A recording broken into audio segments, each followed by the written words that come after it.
Corruption is the enemy of development and of good governance. It must be got rid of. Both the government and the people at large must come together to achieve this national objective. Good evening and welcome. This is Face the Nation. Our topic of discussion today is the Port City Economic Commission Bill, the good, the bad and the ugly.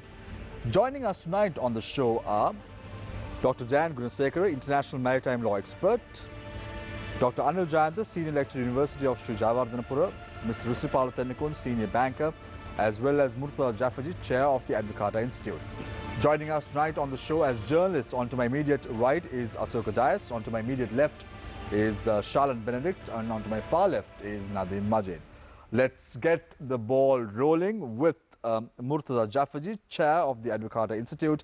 Murtaza, starting off the discussion today, let's talk about the tax exemptions that are being granted by the Port City Economic Commission Bill at present. We are in prime property, prime land, one-stop shop, as the government says. Already an insolvent nation, can we afford to give tax concessions to organizations or individuals who come and invest money at the Port City? So my short answer is absolutely not. In fact, that has been part of the Strategic Development Act that was passed recently. The fundamental problem of most of Sri Lanka's economic history in the last 70 years has been a problem of fiscal, that we have been running very large fiscal deficits. And over the last 30 years, more than excessive spending, or what I call primary expenditure without interest, it is a reduction in the tax to GDP that is our Achilles heel. Therefore, basically the focus going forward, especially with our debt to GDP probably heading to something like 110% of GDP by the end of this year, and the whole world getting indebted, giving tax concessions especially to an area that is significantly advantaged is quite literally a abominable act. And that is something that we at Advocata expressively resist, that this is not in the interests of Sri Lanka and it will significantly threaten its national security. Murtaza, interestingly, if you look at the Strategic Development Act as well as the BOI, these acts have played somewhat of a good role in the country's economic system at present. Why bring in a new bill to replace those two old bills or two acts? Yeah. So simply these bills that were first brought in through the GCEC Commission Act around about 1978, they worked for many years. So if you look at most of the BOI zones, there are about 10 zones, they're probably running at almost 90% utilization rate. So that's a piece of legislation that worked. And this is not the first time that we are bringing this kind of legislation, that even back in the late 1940s and early 1950s, we have acts like the River Valley Development Act and Galoya Development Board, which were what you call the concept of plenipotentiary, which means that you develop some, you delegate some powers of independent action. Now, in the case of the existing legislation, some of it has not been revised for many years, and it is not focused on this type of development project. So I would argue that the port city requires this kind of legislation to make it a much more favorable area for business.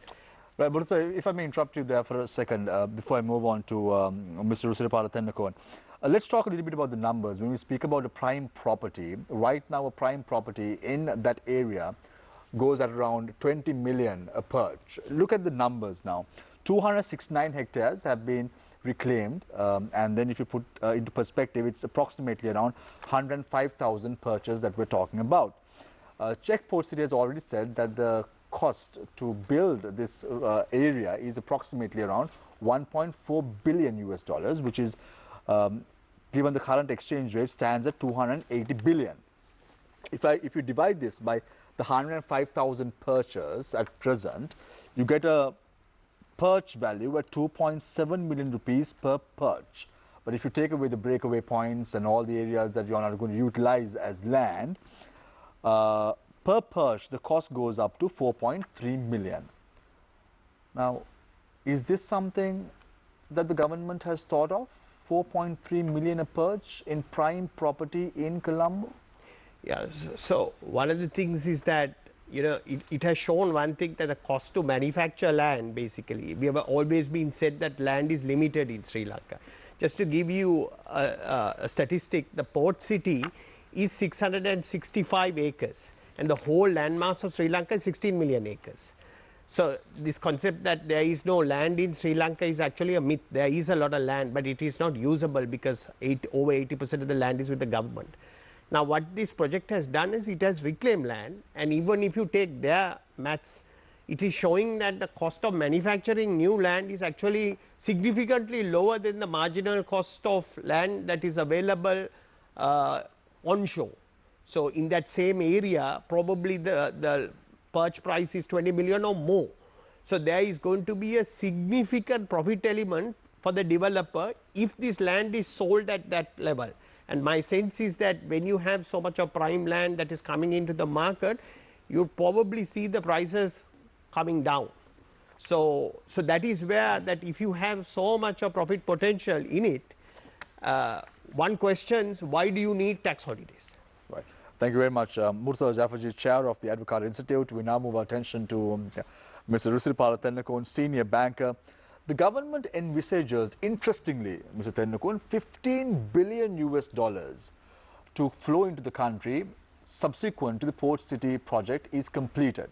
So that is given the fact that the Port City Economic Commission Bill comes into play as an act. How is this money really going to come to the country? $15 billion? Well, according to the plans that are available, and according to the information that is available, there are certain stages that this project has to go through, beginning from the time that we start our land sales, the land sales that comes as Sri Lankan owned by Sri Lanka or given to allocated to Sri Lanka government will be sold only after 2023 according to the agreement. Now this is not an agreement that was entered into or signed recently, but that was there. I mean, that is how they got into this business. Once it was stopped and then it was implemented again, these agreements were in place, and this is the understanding. Till 2023, we are not going to sell any land other than the 3 strategic business investment opportunities that are available to us in the common areas. That is schooling, hospitals, and another strategically identified thing. I will come out with that, slipped my mind.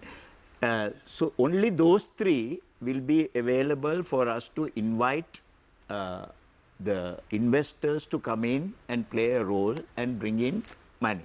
But after 2023, out of the 91 hectares that is allocated to us, 62 hectares that is allocated to the government of Sri Lanka, we will be able to sell it, lease it on this under this act, lease it to parties as investments. So that is where the money is going to come partly, and partly the 99-year lease that is allowed for the 116 hectares that is given to the Chinese partners will also be bringing in investment into the area, into this authorized area.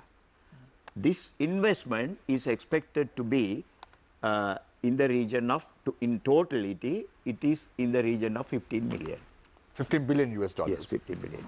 So by when are we looking at this 15 billion to flow into the country? Of course, I mean, the whole entire project will not be in shape till about another 6 to 7 years time. So we are going to get that full income or the inflow of the investments only during that period, only on completion. So once the project is completed, yes, you earn $15 billion, understood. And then what happens subsequently? Because this is given on a 99-year lease on a platter to China. So what's going to happen subsequently?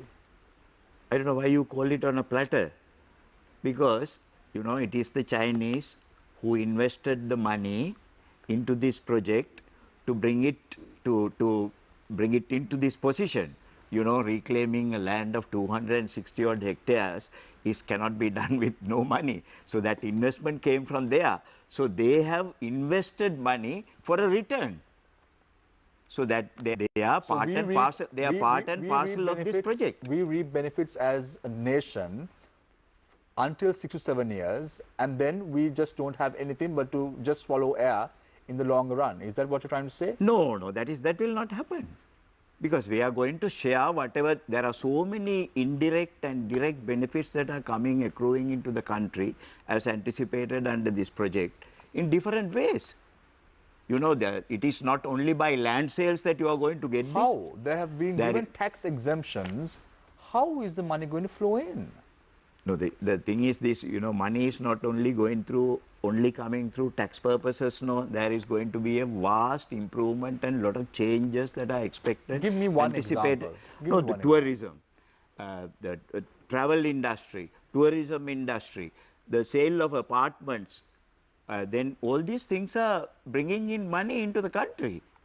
So sale of the apartments, the land belongs to Chinese. No, no, land belongs to us also. Yeah, we are also going to have apartments. Yeah, partly. Yes. But so the biggest say is for the Chinese. Am I right on that, Mr. Thanekot?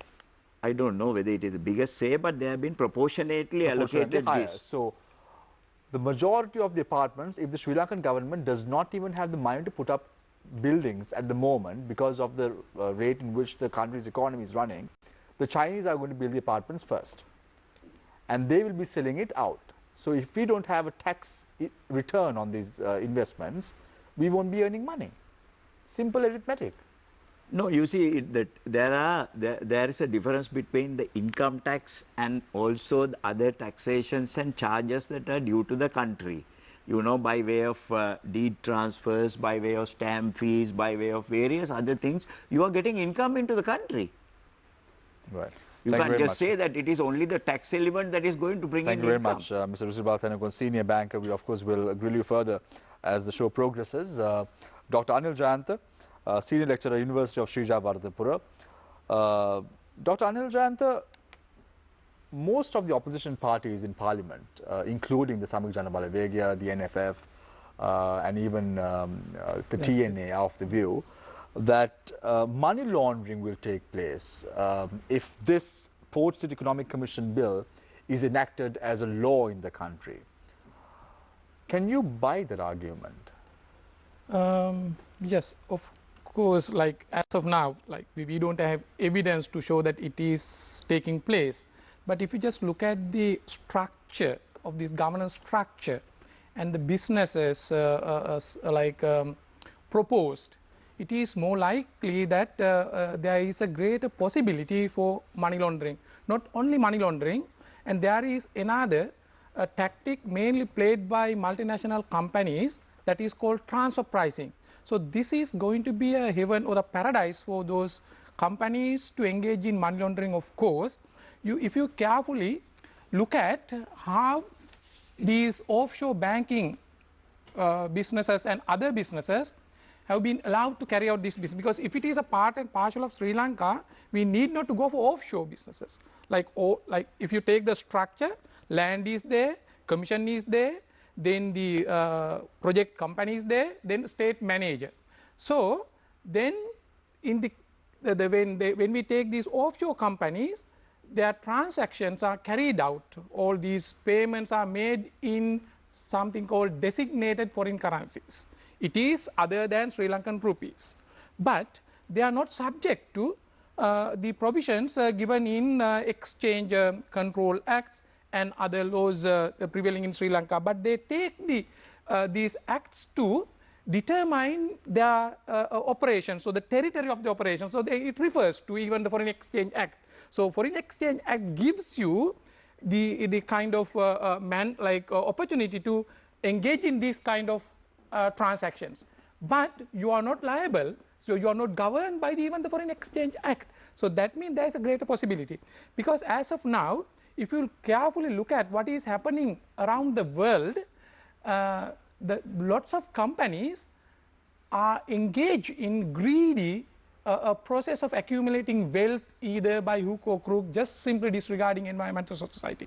But those countries now, there is a discussion, public debates, discourses are taking place to bring them back. Even when we take the businesses like such as gambling, casino and all those things. In Australia, now have this, just decided that is enough because it has created so many unnecessary social issues. So they are going to tax more on them just to discourage, because it is not going to help mankind. It creates inequalities between rich and poor and lots of social issues in terms of income generation, in terms of wealth generation. So therefore, this particular special economic zone is a paradise for few to do whatever they want, because this particular territory is not subject to our, so is not accountable to our law, so they have the freedom to operate.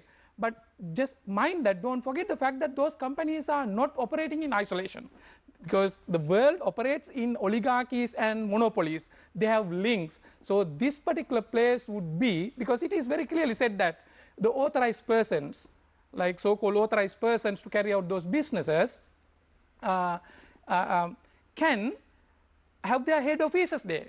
So they can run, they're like whatever the things, it is possible. Because as of now, it is too early to say what they are really doing. But in the government's defense, Dr. Anil Jayant, the government says they want to adopt a zone similar to Dubai, similar to Hong Kong, similar to Singapore. And that is the only way to bring in high net worth individuals to the country. However, the government does not speak about Gibraltar or even Seychelles for that matter, where money laundering rampantly takes place. Of course, if you want to just justify something, you can take examples from here and there. But then if that is the case, why have just really, why are they trying to exclude so many acts, for example, with respect to income and mainly income and other taxes?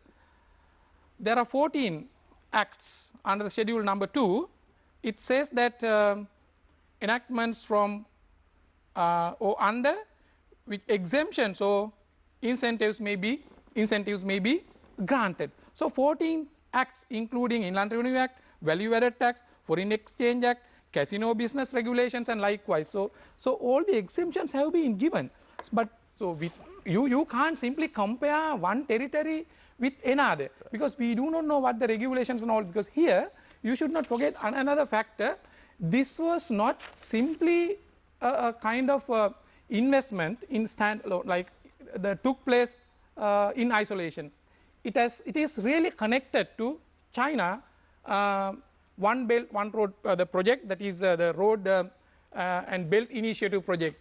If you look at this particular chart, even in their website, it is very clearly stated how those things, these things are logistic arrangement. From Sri Lanka, when you take the land, actually they can't take much.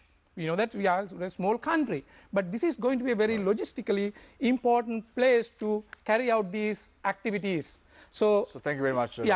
Just one thing to add, like in this, at the same time, world giants, economic giants, there is a tight, fierce competition between China and America as well. So therefore, China is very carefully putting their bearings in the places where they can easily build on and count on. So that is Senior Lecturer one of the reasons. University of Sri Jayawardhanapura.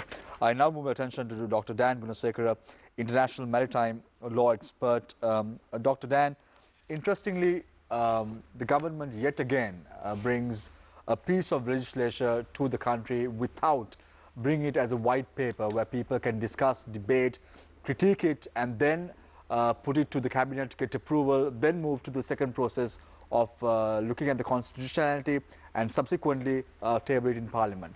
Why do you think the government is haphazardly doing all this? Is it to impress one country, China? Actually, the process of bringing in the national legislation with regard to the Colombo port city is not a new thing, because previously the two governments we had since the start of this project, there have been various attempts to bring in the proper law, and various committees were appointed to draft this bill enabling the operations of the Colombo port city, and much of the things have been taken out from the Dubai example, like the Dubai financial city. You know, most of the provisions that I see, and in fact I'm in favor of most of those investment type of provisions that have been included in the legislation. But the ill thing is that, you know, that we do have the Constitution of Sri Lanka. We cannot overlook the Constitution. We need to bring in everything under the Constitution because it is the supreme law. We cannot violate the provisions of the Constitution of Sri Lanka. So some of the provisions have been very clearly included.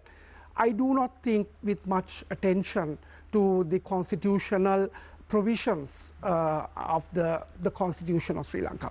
I mean, if you look at the entire project, the project is a wonderful concept because, you know, we need to have this kind of a setup. They are talking about ease of doing business. Yes, we do need to rank ourselves on top of the ease of doing business. Like at the moment, we may be around the 99th position in the world, but we need to advance in the ease of doing business. It's one of the objectives of bringing the port city and the port city bill, where it is mentioned that the ease of doing business is one of the objectives of bringing in this bill. But you know, when you look at the ill points, like for example, now this is a land area, sorry, this is a sea area which was reclaimed by filling up. Now, when you look at the Law of the Sea Convention, you know, we do have a territorial sea beyond our baseline, the coastal belt, or rather the beach. Now, from there onwards, we do have a 12 nautical mile territorial sea area. It is in fact in this particular area that these 446.6 hectares have been reclaimed as land for the building of the Colombo port city. So this is a part of the national territory. Now, what do you mean by the national territory? National territory includes the land area, which is about 65,650 odd square kilometers.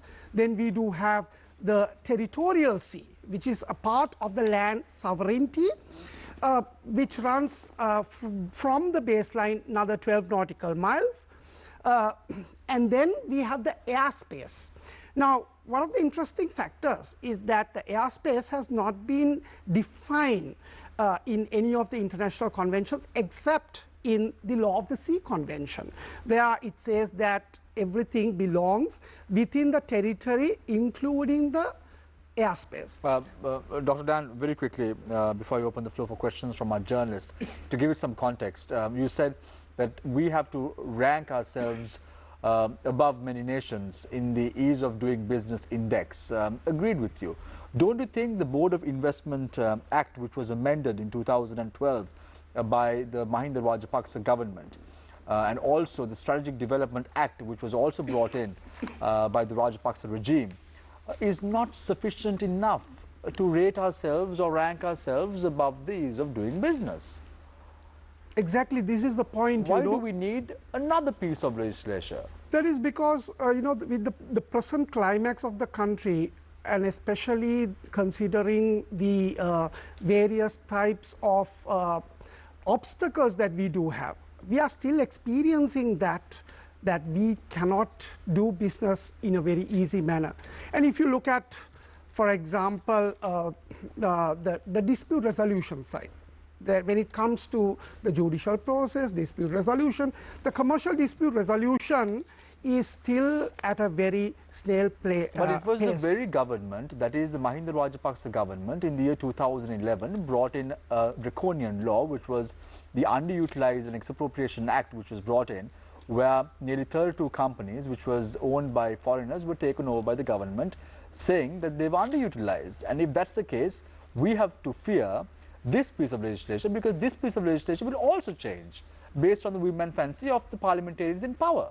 Right now, we know the government has close to 2/3 majority in parliament, and they will bring in another piece of legislation to override this piece of legislation as well. So what is the mentality an investor might have on Sri Lanka? Because it was the same government in 2011 brought in that piece of law as well. That is the thing, like, you know, if you take the land restrictions on alienation, right? If you look at that the foreigners can't buy lands in Sri Lanka. And I mean, I'm not opposing that. But however, there needs to have some kind of support towards the foreign investments, but in a very secured environment, in a very secure climax to serve the national economy, the local entrepreneurs also, with the view of protecting the national interest, and at the same time providing much opportunities for foreign investors, because normally foreign investors will not come when the regulatory system is too tight in a country. So we need to relax it. So, but bringing such a legislation to this extent? No. Right, that I don't say. Thank you very much, Dr. Dan Gunasekara, International Maritime Law Expert. I open the floor for questions from our journalists. Now, let me quickly introduce them once again to you. On to my immediate right is Asoka Dias. Left is Charlotte Benedict, and on to my far left today is Nadim Majid. So let's start off with Asoka. Yes, Murtaza, may I start off with you? Now, Colombo Port City Economic Commission bill refers more than once settlement of a residential community. What is this community? So I can only presume that it is it's like an enclave, right? So it may be, you can think about it as a gated community, and the concept of a gated community we don't really have to that extent in Sri Lanka, but there are some real estate developers who have developed such thing. So the advantage of this residential community is that you will have better quality real estate, because nowhere in Colombo, for example, do you enjoy air rights. This has special kind of town planning. So for example, if you have your view and you spend a lot of money buying an apartment, in many parts of Colombo somebody else can go and build an apartment next door and your view is completely obstructed. But if you look at the town planning regulations that have, and if you go and see the model, all the tall buildings are towards the back of the center. So in that context, the property protection is going to be significantly higher. It is also having another provision which I read, the ability to grant visas. Now, at the moment, if a foreigner wants to come and live in Sri Lanka, it is not a straightforward basis on them getting a visa. That you have to have a BOI company that sponsors their visa, and then the BOI will give a recommendation and the immigration is going to give them a visa. But the way this legislation is written, it is the commission that will have the right to basically give that recommendation to the control of immigration to grant a visa, provided I am assuming that they are going to reside in the port city. So it is going to create an environment, an enclave, if I was to use an enclave, to attract a certain type of resident who would normally not be attracted to Sri Lanka. There are, when we look at these probable residents coming there, I mean, how would they be governed, in the sense that it is not only the day-to-day activities, but if they are there for a longer period of time? What is the experience in the other parts of the world where this sort of community, when they grow with time as well as their positioning, what sort of experiences do we have? Would they be, bordering into citizenship? Well, that is something that the sovereign will have to decide, what your eligibility is for citizenship. But certainly we must have a more transparent regime for residency. So just to give you a real life example, I mean, I have a friend of mine, he's actually my brother's friend. He's lived in Sri Lanka for maybe 25 years or so, basically. And he's of European origin, but he's a photographer. And he's one of the better creative photographers in this country. And one day he was telling me that, every year he has a significant challenge of getting his visa renewed. And these kind of creative professionals and many others basically have added enormous value to this country in bringing certain skills that we simply don't have. So my argument to you is that I have seen more positive examples of foreigners coming and residing in Sri Lanka and contributing to this country than any fear that some foreigner will do more destruction. Murtaza, just to add to what Asoka said about residency and all that and more, the bill very clearly says that all properties need to be bought in US dollar terms, and we're talking about if Sri Lankans are eligible, we're talking about a 0.01% of the population in the country who will be able to purchase an apartment spending that much of money. Then there is a question mark, where did these rich people get the US dollars?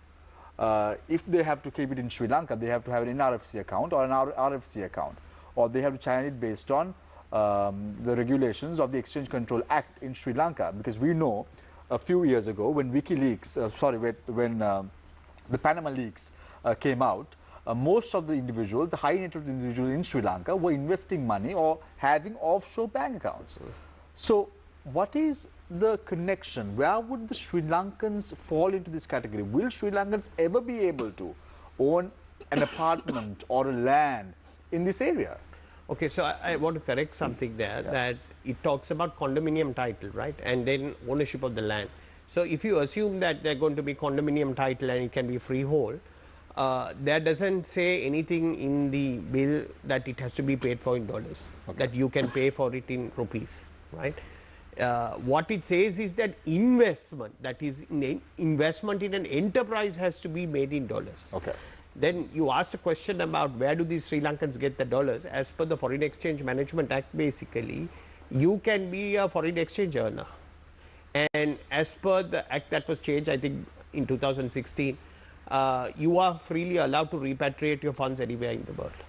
So if you have a personal foreign currency account or business foreign currency account, no questions asked, Act says that you can simply repatriate the money. It's only due to COVID-19 that they have put a temporary suspension on that repatriation and limited it to $20,000. Yeah. So the law already allows you to repatriate. Mr. Jafferji, considering the current economic woes of the country, do you see the port city providing a way out for the government?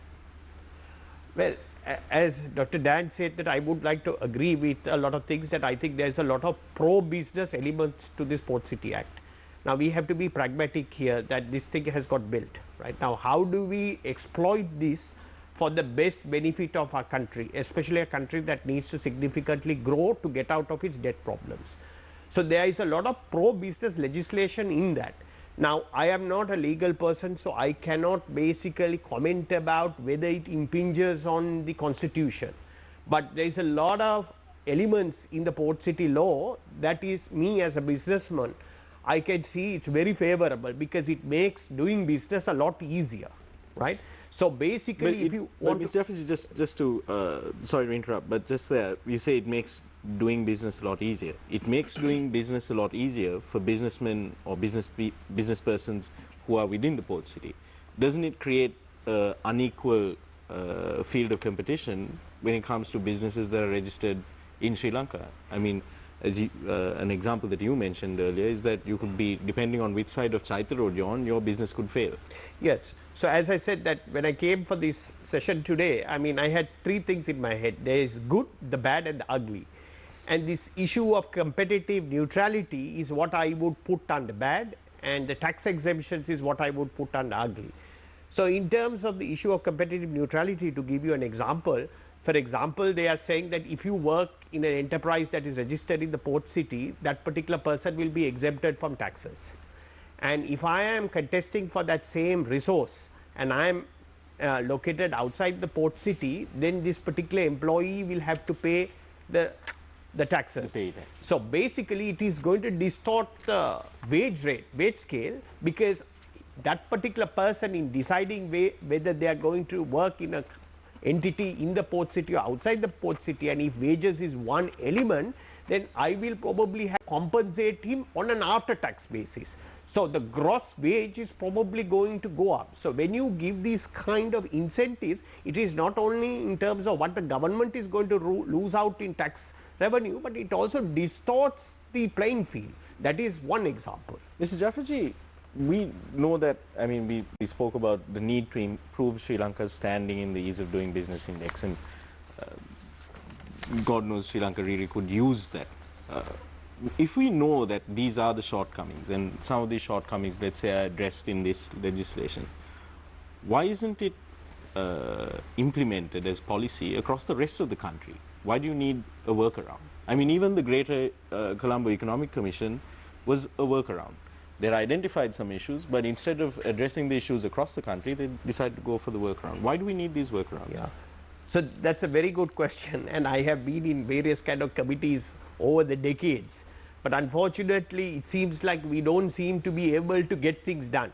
You know, the political will to get some of these things done is not possible. So what is the second best alternative? That you have to rely on these kind of carve-outs.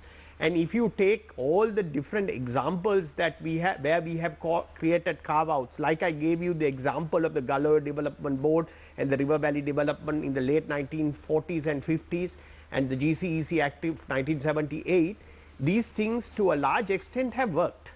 Again, the part that I don't agree, which went into BOI, was the tax concessions that were given, which have completely destroyed our tax base, and that is creating a huge insolvency problem in the economy. But this kind of ring fencing and making legislation more predictable makes doing business significantly easy, and especially if you are a foreigner coming into a country, it is a more predictable and navigable environment, and that is what I say, it is a very good idea. Mr. Tenneco, the same question to you. Why is it that, in your opinion, why is it that we need these carve-outs, these workarounds? Is it because it's simply to benefit the privileged few, providing opportunities to the opportunistic while depriving opportunities to the masses? You see, you have to look at it in a different perspective, I believe, because this is not the only offshore center or the financial center in the world. Why do we forget that there are so many other financial centers in the world operating for the last so many years, and how they are operating and how they are recognized even by the IMF, even for accounting purposes, even for balance of payment purposes. But Mr. Tenneco, let's take a few of those examples, right? Let's say if you take the Seychelles or the British Virgin Islands or the Cayman Islands. I mean, those policies don't apply to you know, 1 square mile of the Cayman Islands or 1 square kilometer. It applies to the entire jurisdiction of that country. What I'm asking in Sri Lanka's case is, why is it that we're only applying it to this specific area? If it's good for business, if it promotes investment, why don't we apply it to the entire country? No, why do you think that a foreigner who wants to invest money want to come and subject himself to the laws of another country? Why? Why should I take my money to another country and be subject to that country's laws, if those laws are not advantageous to me? The whole entire entire purpose of creating centers of this nature is, you know, the world has recognized that the investors should be provided with some facilitations which they don't enjoy in their own country, which they do not want to subject themselves in another country. That is the only concept. And if we are going to gain by that, why shouldn't we? Because what do we lose? By creating the Greater Colombo Law in 1978. Now, my friend Dr. Anil was referring to some acts being removed from this. It is entirely wrong. No act is made inapplicable in this according to the bill, draft bill. Going back to what Mr. Jaffarji was saying, let's say on competitive neutrality. I mean, that example, depending on which side of Chaitya Road your business is on, your business could fail. Depending on which side of Chaitya Road your business is on, you can either hire employees that need to pay taxes, or you hire employees that don't need to pay taxes. You're putting Sri Lankan businesses, let's say, or even BOI businesses with foreign investors that are already there, you're putting existing businesses and up-and-coming Sri Lankan businesses at a disadvantage, aren't you? Apply that theory to the BOI industries that have come into the country. What has affected, how have we badly affected with that? Are we badly affected? There are certain regulations controlling and governing those operations. As long as those regulations are acceptable and it safeguards our interest, there can't be any danger into it. You see now there are so many BOI factories that are in operation in Sri Lanka. It doesn't cause any problem to us. It goes on. They import, they export, they manufacture, they provide employment, they pay taxes. I mean, you have to understand it that way. It all depends on how you regulate this business. We are only looking at a bill where it is the creation of a background for the creation of the regulations. It is not the regulation. So the regulation is yet to come. Mr. Nakon, you just refuted what Dr. Anjan said. So with your permission, if I may cross over to him and get his views as well. Yeah, Dr. Anjan. No, I will clarify it before he answers. I'll clarify it. Yeah. May I, because he did not allow me to explain that. Yeah. I want to do that because in fairness to the discussion, if you are to tell the truth to the people, we have to go by what is there in the bill. No, the bill never says. Mr. Nakon, what is fair by the program or what is fair by the nation is the fact that every one of you are debating on the bill before it is being enacted as a law. Yes. So in fairness to that, keeping that in mind, so what is in the law now? 14 bills that you said was not there. It's not my Dr. fabrication, because what is given in the schedule number 2. Yeah. So this is because it has just paved the way, because look at schedule number 2. Yeah. Schedule number 2 very clearly says that enactment from under which exemptions or incentives may be granted. What does it mean? May be granted. Maybe. That is what. So if it is not applicable, so this shouldn't have been there. Will I just wait. No, I'm clarify you, that? No. Without my clarifying this. In Sri Lankan, just give me a minute. In Sri Lankan context, what we need is only a little hole, just through which we can just take the case of sugar, importation of sugar and the coconut oil. Just they interpreted the Gazette notification even in a way that is favorable to them. So this is why. So here it does not clearly say that it is going to be missed. So, but it maybe means it could be. No. It is possible. But again, so you can interpret. But I am not saying anything because it is given in the schedule. If it is not there, schedule shouldn't have been there. Just look at the schedule number 3.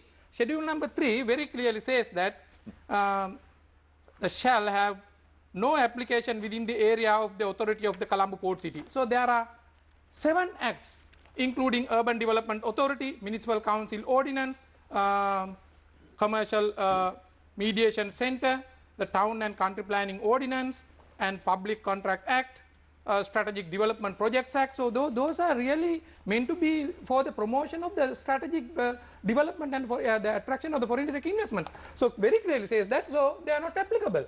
If they are not, not relevant, why they were included in this? So Dr. Anjan, I didn't create anything because I just cited what is given in the schedule. In this draft bill, it says that these laws are not applicable. But Rusiri, you have what they said. Can I read that with schedule 53. What schedule 3? Read it with 52 and 53. What is the meaning of? It has to be read. Shall have no application. Can I explain this? Yeah. It has to be studied in conjunction with section 52 and 53. Section 52 and 53 specifically refers to businesses and to operations that have been identified as strategic operations. Yes, and how do they identify it? The point. Under a valid act that is in country now in force. Who decides that? No. The act itself is there. Even the word strategic is the parliament has to decide. Do you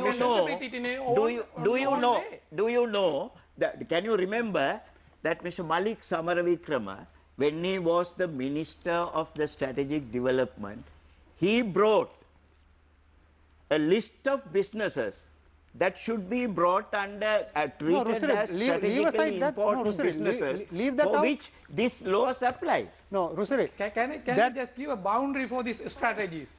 That So is there in strategic that. option. No, it is not there. It That is is strategic. No, no, it you is have, not, no, you not have to, specified, you have not to, defined. You have to read it with No, the, I have in the read act. it because in the act. Please read the act. It is interpreted. It does not say what is includes in the. interpreted? What is interpreted? So I mean strategic. You mean to say that, like, but I say that. No, I don't mean anything. I that is refer what to the strategies. strategic act. What is meant by strategies?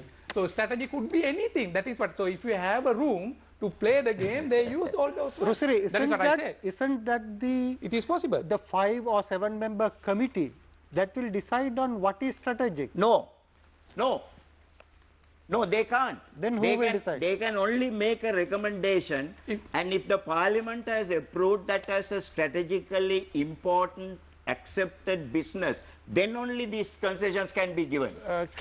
I would appreciate if you show that part where this parliament approves. Yeah, this has to be referred there. No. So The where act- is it referred? Where is? The strategic. So where is that? Nowhere The in this act I strategic didn't see act. that the parliament should approve. It no. is only the strategic. Only the under audit report should be tabled in the parliament. No, That's it. if we- For if- information only. That is only. that is something else. Now we are talking about the entirety of the bill. So No, Rusiri, whether it's out or where is not, this it's a different reference question. that the parliament should approve? The strategic important businesses are to be determined or can be determined by the parliament only. No one can get up and say, no, this is strategically important, this is not strategically important. So, So where is that is that where mentioned? the parliament Who comes decides in. that? Yeah. So who decides that, Mr. Dinakar? Parliament has to decide it. So in where which is it? part Where of is it in the act? bill Where is says? it in the bill? You Where know, it says that it is not Parliament there. when should an, decide when an whether it's strategic exemption or- is to be granted, the regulation will be made in, has to be made in such a way that it has to be first categorized as a strategically accepted important Mr. business, Nikol, so Can Mr. you are I draw your saying, attention which can to- only be done by the parliament. so Can I that, draw your attention to something that you said earlier in response to the questions? You said that, you know, when we're, the reason we have these carve-outs and these centers and all that is that so that we can make laws in a way that is attractive to investors from overseas. That seems to be somewhat, if you're looking at it in a very pragmatic way, that seems to contradict your position on, or this will not impact the exchange control law, this will not impact this thing, because those are the laws that investors want changed, right, when they come here. I don't think so. There is absolutely no Because contradiction. you're absolutely correct when you say that the act itself, Yes. the bill itself, doesn't make any direct reference to specific laws like Yes. the Exchange Control Act. But when you yourself mentioned earlier that, you know, when the reason we have these enclaves or these carve-outs, these special zones, is so that we can make laws in a way that we can attract investors here. But these are the things that investors are looking for, right? Lax exchange controls, lax regulation. So pragmatically, if you look at it, those are the laws that will be changed. Very pragmatically, if you're looking at it. Those are it is the Exchange Control Act that will not apply. It is, They would say that. the wording, although the wording is not there directly, Yeah. it is implied that is what, because realistically, that is what your investors will be looking for, less You see, regulation. I will for our information, I'll just quote the definition of a OFC center according to the IMF.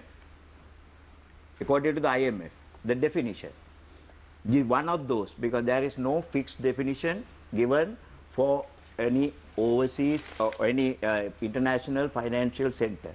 There is no finality in it, but one of those definitions is this: an OFC is a country or jurisdiction. I'm quoting from the IMF report, right? It says an OFC is a country or a jurisdiction that provides financial services to non-residents on a scale that is incommensurate with the size and financing of its domestic economy. This is the fundamental thing that we have to bear in mind in looking at the port city. If you look at it as a part of Colombo or part of Sri Lanka, you will lose completely, you will be lost. Thank you, Mr. Please Chairperson. look at it in this broad perspective. Mr. you Jaffery, can't, no, wait, no, Mr. no, Jaffery, Nadim, just to correct you, Mr. Tenukon there.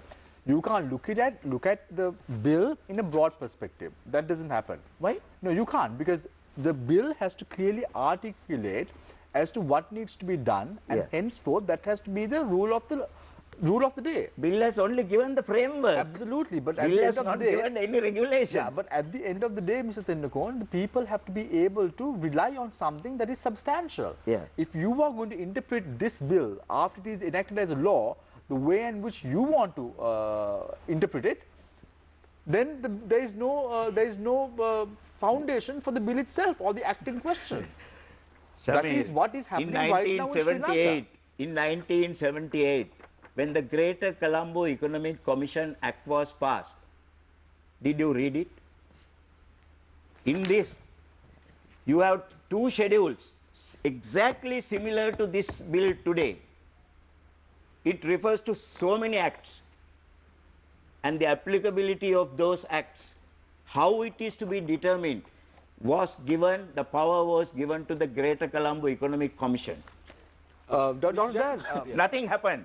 Dr. Dan, with regard to No law was changed. With regard to interventions as far as the geopolitical situation in the country is concerned, you have China playing a role now in the Sri Lankan development sector or the country's economy. We saw just a few days ago a $500 million loan was given to the Sri Lankan economy. As a result of that, the Sri Lankan rupee is now appreciating against the US dollar somewhat. May it be a cap or may it be something else, but the rupee is now appreciating. Then you have India looking at the Sri Lankan government in terms of what strategically important position would the Sri Lankan government give them. Then you have the US saying about money laundering and all that and more. Is Sri Lanka being sandwiched presently by nations to such an extent that we can't have any leeway or breathing space? Is that why the government is doing all this? I don't think that it is a question that you need to raise, because it's common sense that we have fall into a situation that we have been sandwiched, number one. Yeah. But now, having a glance of the discussion that took place now, you can see that, you know, when this government came in, it was purely nationalistic, because 69 lakhs voted for this government for the interest of the national economy, the interest of the national cultural and other religious types of things that were high on the agenda of the government. Now, if you look at this act, you can see that it's, in my own view, it is a clear violation of Article 3 of the Constitution of Sri Lanka, where the sovereignty of this country is with the people and it is inalienable, and the people can use it by way of the government, the fundamental rights, then the franchise and so forth. But there is a sheer contradiction with this piece of legislation that is to come, because when we talk about the sovereignty factor, and I may go to where I stopped previously, that we are talking about a land area that has now been reclaimed from the sea, and it is our own territory of sovereignty that we all have entitlement to it. So by giving much favor to the foreign investors, this will not solve the problem, as I very finely said previously, that this is not the solution. In fact, we need to do business. We need to rise up in the ease of doing business index, but we cannot rush into the things. Now, there was a question that was put whether this would solve our problems or whether the Greater Colombo Economic Commission Act would have solved our problems. And the immediate answer is no, because we need to look at the entire system as one, the whole system as one. We cannot just segregate this Colombo Port City and try to attract the investments only to the Colombo Port City. because we need to grow as a country, and every part of the country and the land is very important, the territory. But Dr. Gunasar, going back to what Mr. Jafferji said there as well, the problem with looking at the entire system as a whole and trying to affect change across the entire system is that often you don't have the political will, and therefore it's very difficult to get anything done, and therefore these workarounds become necessary. Don't you think that that is a major issue? Because if you're With the present you'll government, you'll end up accomplishing nothing. with the present government having 2/3 majority, do you think that it's an obstacle? In my view, no. It's a golden opportunity for the government There are to, differing opinions to do the within reform, the government itself. required reformations, and bring in the system into a proper platform. That's why I started saying that this government look at a very nationalistic way in solving matters. So where is that now? We need to now tackle the issues that we have Dr. Dan, do you entirely really think, as a country. Do you really think the government, this government which is in play right now, has the genuine ability to do these reforms in question? The thing Do is, they really want to do it? it is twofold. I'm sure that any government that comes into power in this country would want to do it. But the thing is whether they are implementing the proper systems, right? So what we have seen even with this government is there is no proper implementation. Just by bringing a port city bill will not itself solve the problems that we have. Even to do good in business, even to rise up in the ease of doing business index, it's not the solution. That the country is now in the crossroads, utilizing this approach as a solution. This is where we have gone wrong. Even now we are going wrong. Very interesting point that Dr. Dan is bringing forward. This government, if it's genuine with its intentions, they could bring in the reforms necessary. But tell me a little bit about how the government is going to bring in this 1.2 billion US dollars by the end of the year, and also the 15 billion US dollars in the next few years. Explain to me how the people are going to benefit out of all this. Yeah. So before I answer that, I just want to add something of this discussion. You know, the whole issue is change management, right? And Sri Lanka, the challenges of change management as a country is extremely difficult because we are such an emotional bunch of people, right? We are not a rational race. We are more emotional than rational. So if you try to even do change management in a company, you probably try to do it in a small experiment or in an enclave and show a good example. And when the GCEC Act initially came, basically it was restricted to the Katunayaka zone. But over a period of time, basically it was extended to many other zones, and then it was opened out to the whole country. So the whole country under Premadasa's time became an investment zone, right? So the port city is a great example of how you can use these plenipotentiary powers. That means you delegate some independent action. Now I am not a lawyer, so I don't know the constitutionality issue, but as long as you can address that checks and balances and accountability, but delegate certain powers to this commission so that they can fast track decision making and accelerate the process, that is going to be good for many people, and it's a demonstration project that all the naysayers that we have in our country, that we can show an example of it working, and perhaps then that can percolate to other areas of the economy. Now coming to your question about how we are going to attract these numbers, as I said, I don't put much faith in these headline numbers of 15 billion and 1.2 billion, because basically you can have very large numbers, but the net capture in the economy could be very low. So for example, if you build a big real estate development like you saw in the Shangri-La or the ITC or the Cinnamon Life project, etc., the question you have to ask is that how much of that is really value added captured in the country itself.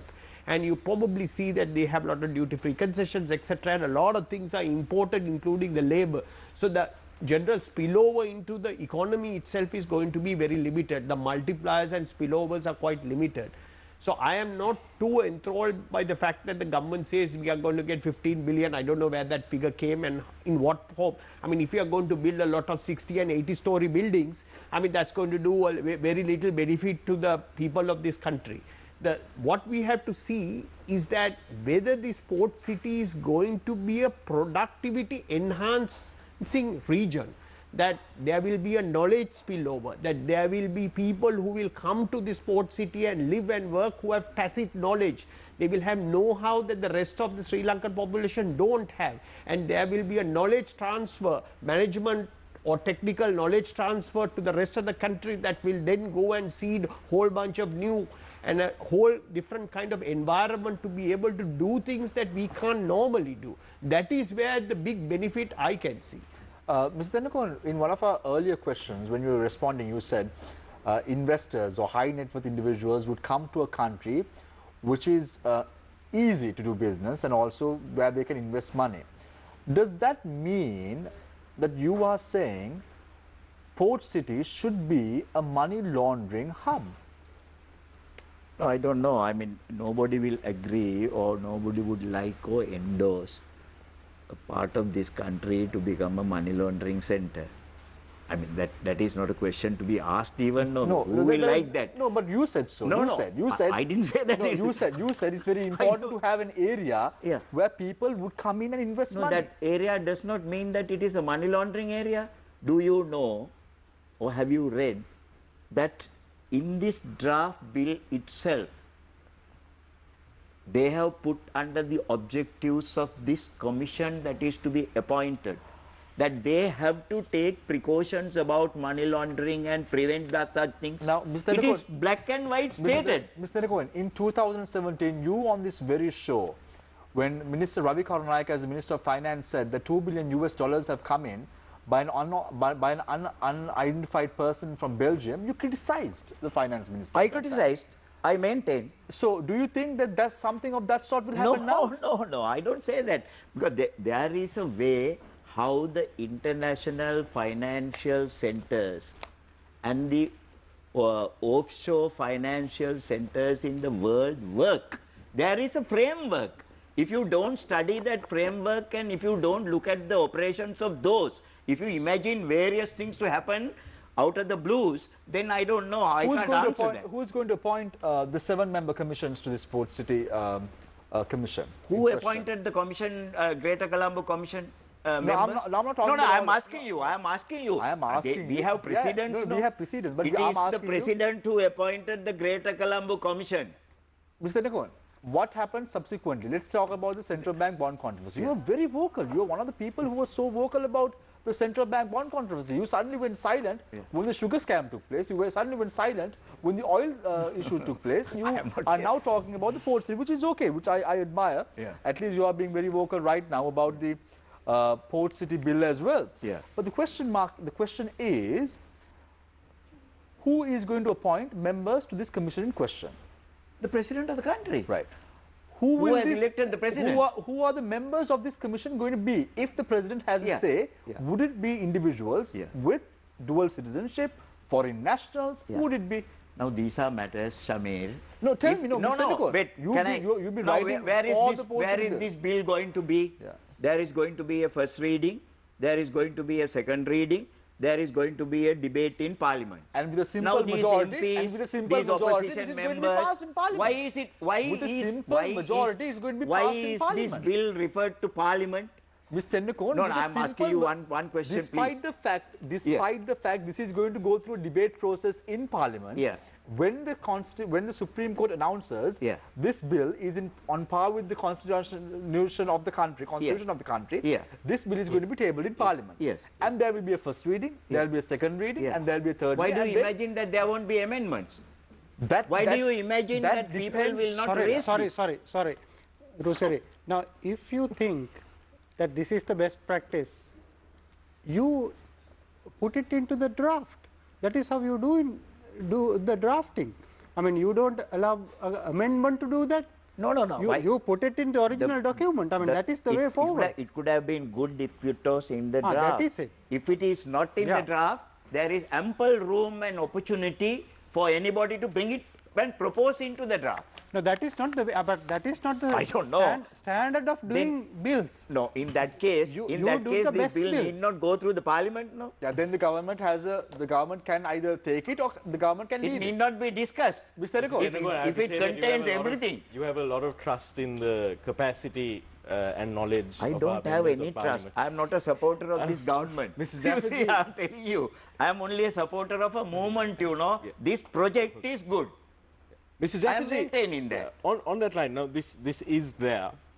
Something has to happen from it. And when you What are, I want to ask criticizing this project, you are not only criticizing this government, even the previous government was in it.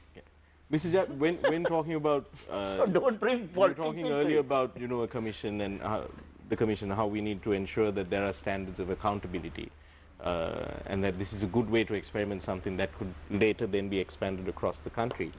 Do you feel that the commission as envisaged in this bill is the best, not from a legal sense, but from an efficiency, productivity, accountability lens? Do you feel that the commission as envisaged in this bill is the best way to go about it? Or do you feel that a state-owned enterprise like, for example, Singapore's Temasek Holdings would be a better way to go about it? I don't, in the first place, let me tell you about... Sorry, Mr. Jafferji. The question was for Mr. I'm sorry. So basically, I must put my hat on as a former board member and look at the way an enterprise is governed in this country. And if you take the state-owned enterprise, now again you're delegating powers to this commission, right? And it's a 7-member commission.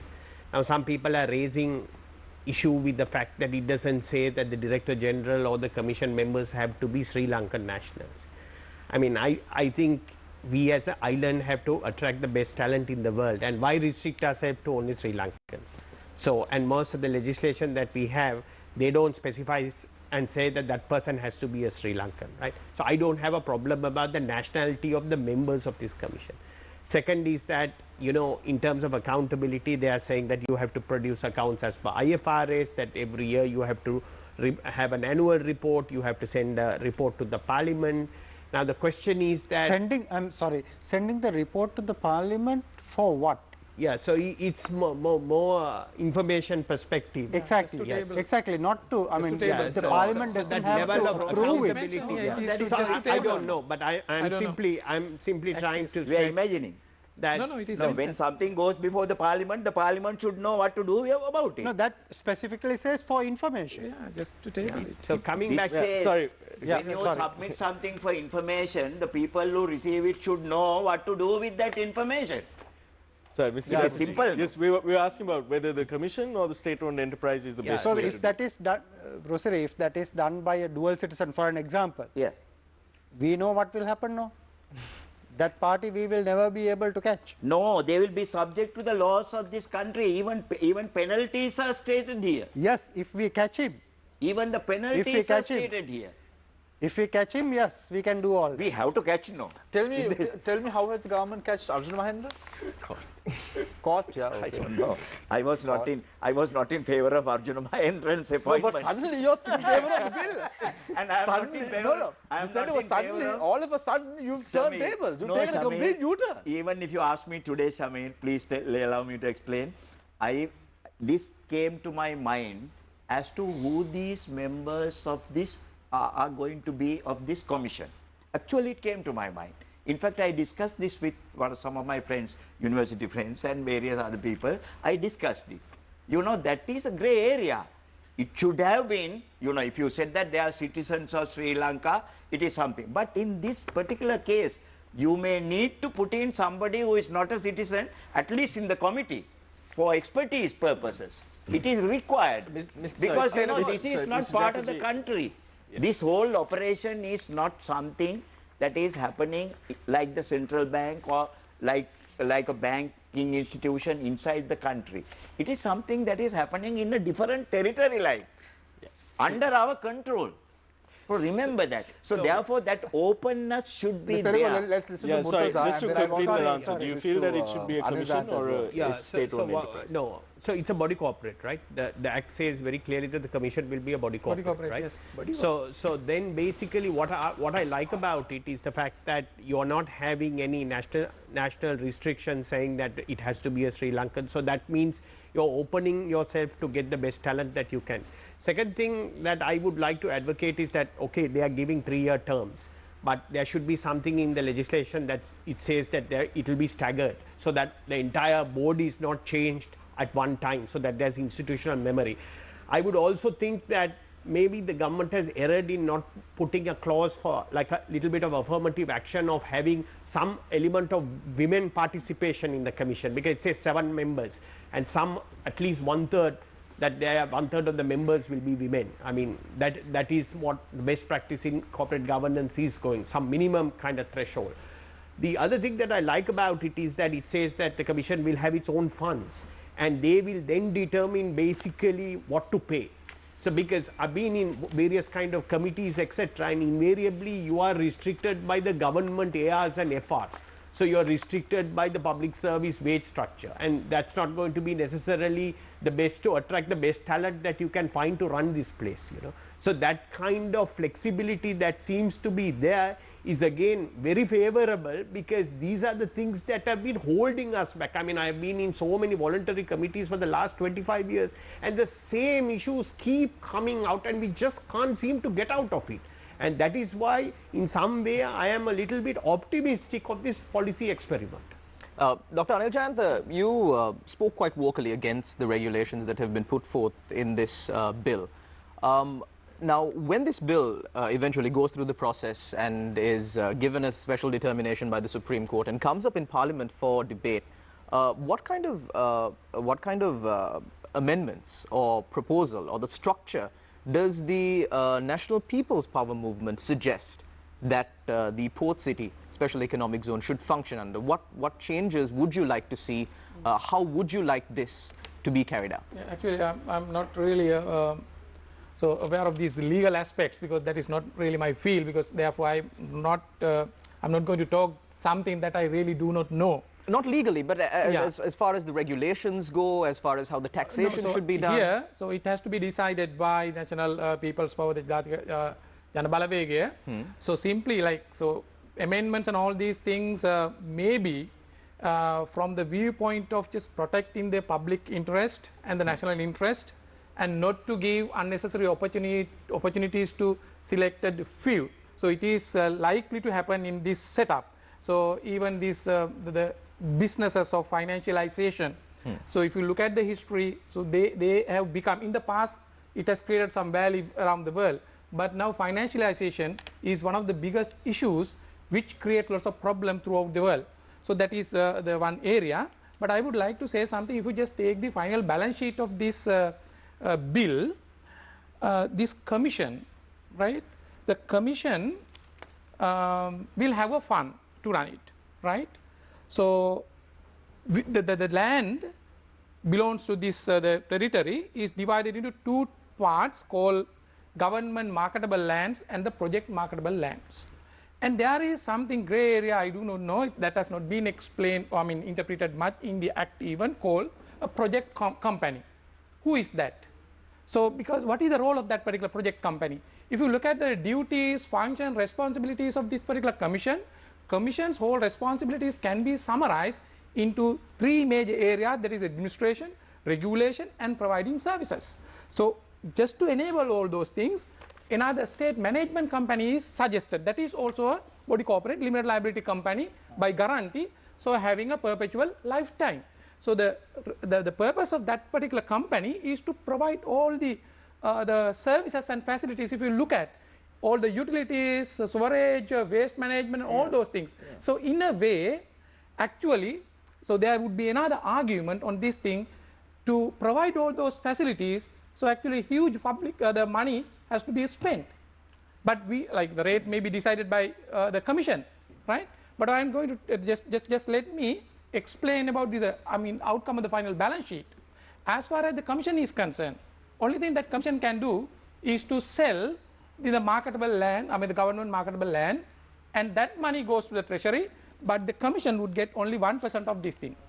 and 1% of the marketable lands of the project will come to this particular fund.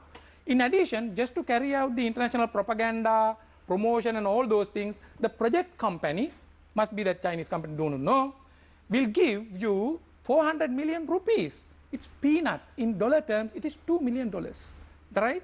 And what are the other sources of this particular fund? The local assessment of rates and the fees, charges for the facilities and services. So may not be that much, but anyway, so that is another. And the grants, donation, gifts, and the borrowings. Borrowing is not really an income, right? It is on one hand one cash flow, on the other hand it's a liability. Any other sums. So is that the business of this particular commission? In that way, how is it going to create value? Because this commission will have only lump sum cash flows by selling or lease, or sometimes maybe over 99-year period, the fixed income. That's it. So with that, how are we going to be strategic? So where are we going to create the value? Value creation should link to businesses. Actually, lots of opportunities are there. So the technology, global supply chain, so many things are there. I do not see these kind of things in this particular commission, and the commission has not been mandated with that. Murtaza, you said something very interesting in answering to Nadim's question. You said about you're optimistic about experimenting this whole process. Probably that is what is running in the government's mind as well. But the experiment coming at what cost? Is it the people? Are the people of Sri Lanka being used as guinea pigs at the moment? Isn't that selfish? No, so I don't agree with the thing that they are being used as guinea pigs. The cost is basically that if there is success, then some part of the success has to be shared through the tax system, and that is the essence of Advocaata's argument, that you pay taxes when you are successful. And unlike, say, for example, when during the Premadasa time, when they gave certain incentives to set up garment factories in underprivileged areas and distant areas, basically, you know, the enterprises did go through a lot of hardship, and therefore there was a logic in giving tax incentives and quotas, etc., to advantage those businesses to be successful. But Port City is next to Colombo 1, and if you think about Colombo 1 as being probably the heart of the CBD, you know, everything is going for this area, and that is why my fundamental thing is that if this is going to be a policy experiment and it's going to work, if these businesses are going to succeed, then it is only fair that they pay their right share of taxes. And don't you think if that is the case, at least the people of Sri Lanka should be at least given 1 week, at least 2 days to go to courts and challenge this bill in question? So I believe that is something that has come by the 20th Amendment. And I can tell your viewers that actually this piece of legislation is very well written. I don't know who wrote it basically, but it's not the typical type of legislation that you normally see in a government act or bill, right? And it's actually not that difficult to read. It's 75 pages, but it took me even dedicated focus for about 2 days to go through it, and I had to go through it 2 days. So there's a lot of stuff that is getting thrown around in social media, in the media. I mean, most people who can understand English, I strongly advocate that please take a copy of it. In fact, actually, I sent my driver today to the government publishers department, the one on Elvitagala Mavat, and he said, look, we only had 30 copies, 10 in Sinhala, 10 in English and 10 in Tamil, and everything sold out. I have a few copies in Tamil. So in that way, it seems to be a bit silly that, you know, you have this piece of legislation, this should have been widely made available so that at least the citizens of this country could have spent the time and read it and made an informed decision. And I do agree with you that this is something that should not be rushed. Actually, there is more good things in this than bad things basically. Of course, there are issues like the tax system and competitive neutrality that I have serious reservations about. But it's certainly something that should not have been rushed. Dr. Anil, now I am referring to part 15, that is in page 57 of the bill, interim provision and investment promotion, page 57. Part 15, yeah. Part 15.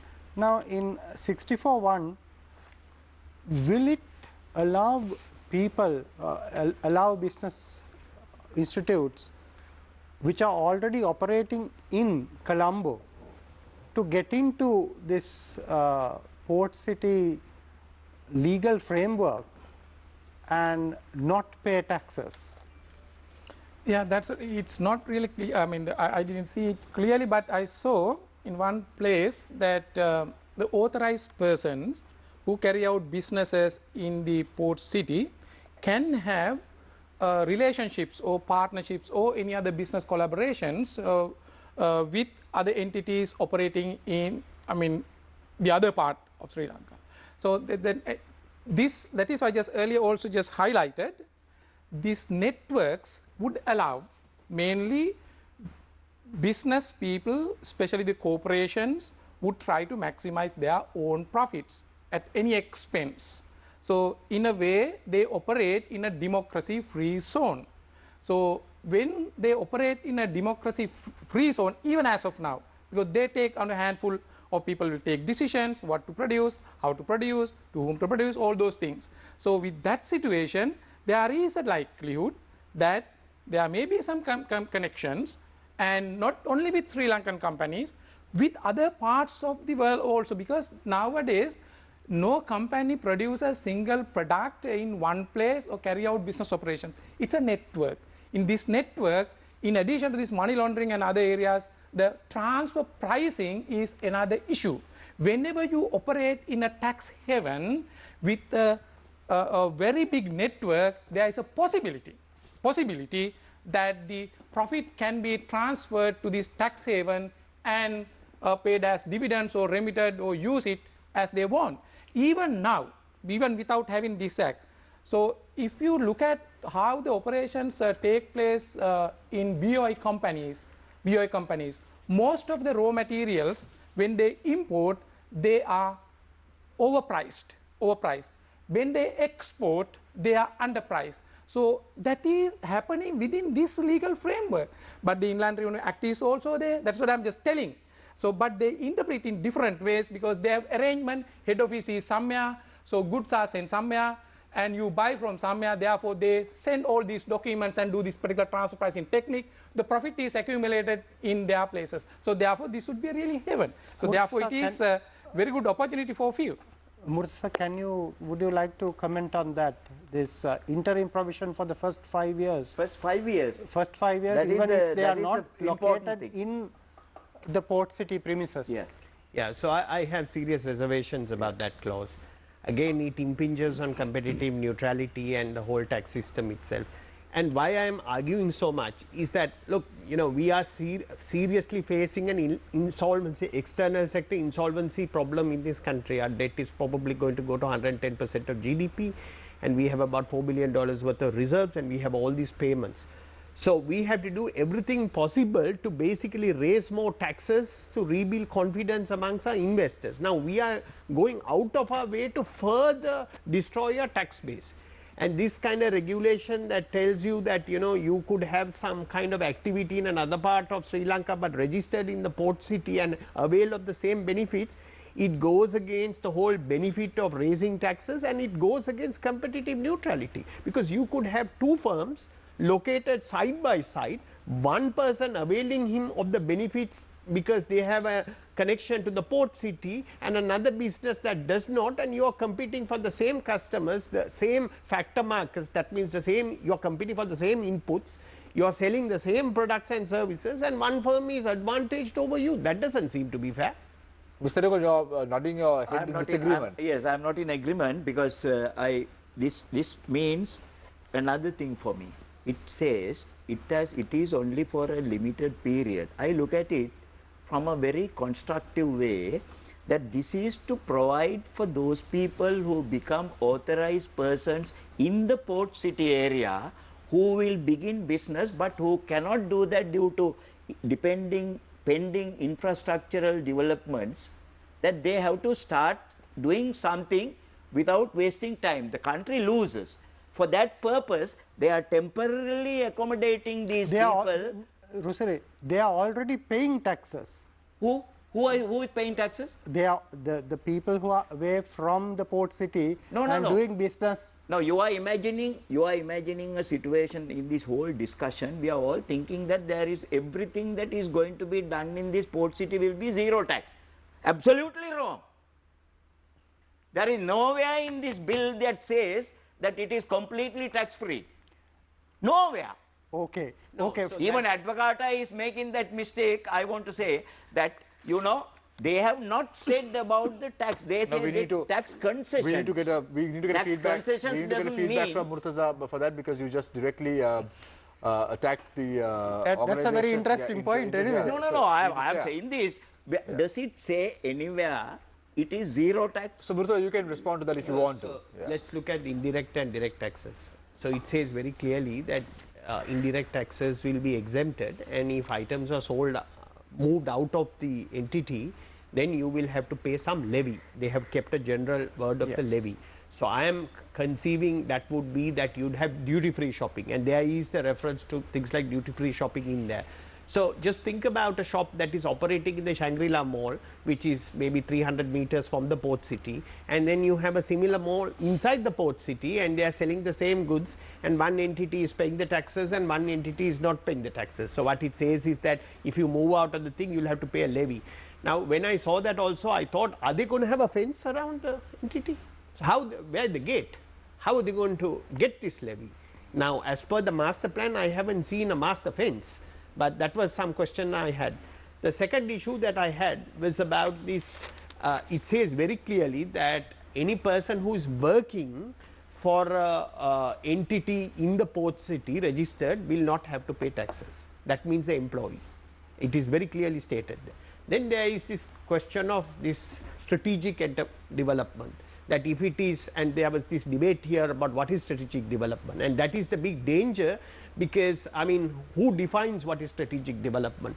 Do you define all those buildings that are on Golf Face to be strategic development? I mean, it's a lot of real estate, it's a lot of construction that has happened there, but is it strategic to Sri Lanka, where maybe 0.1% of the population uses those things? I can't understand how that can be strategic. So basically, you keep some very amorphous regulation.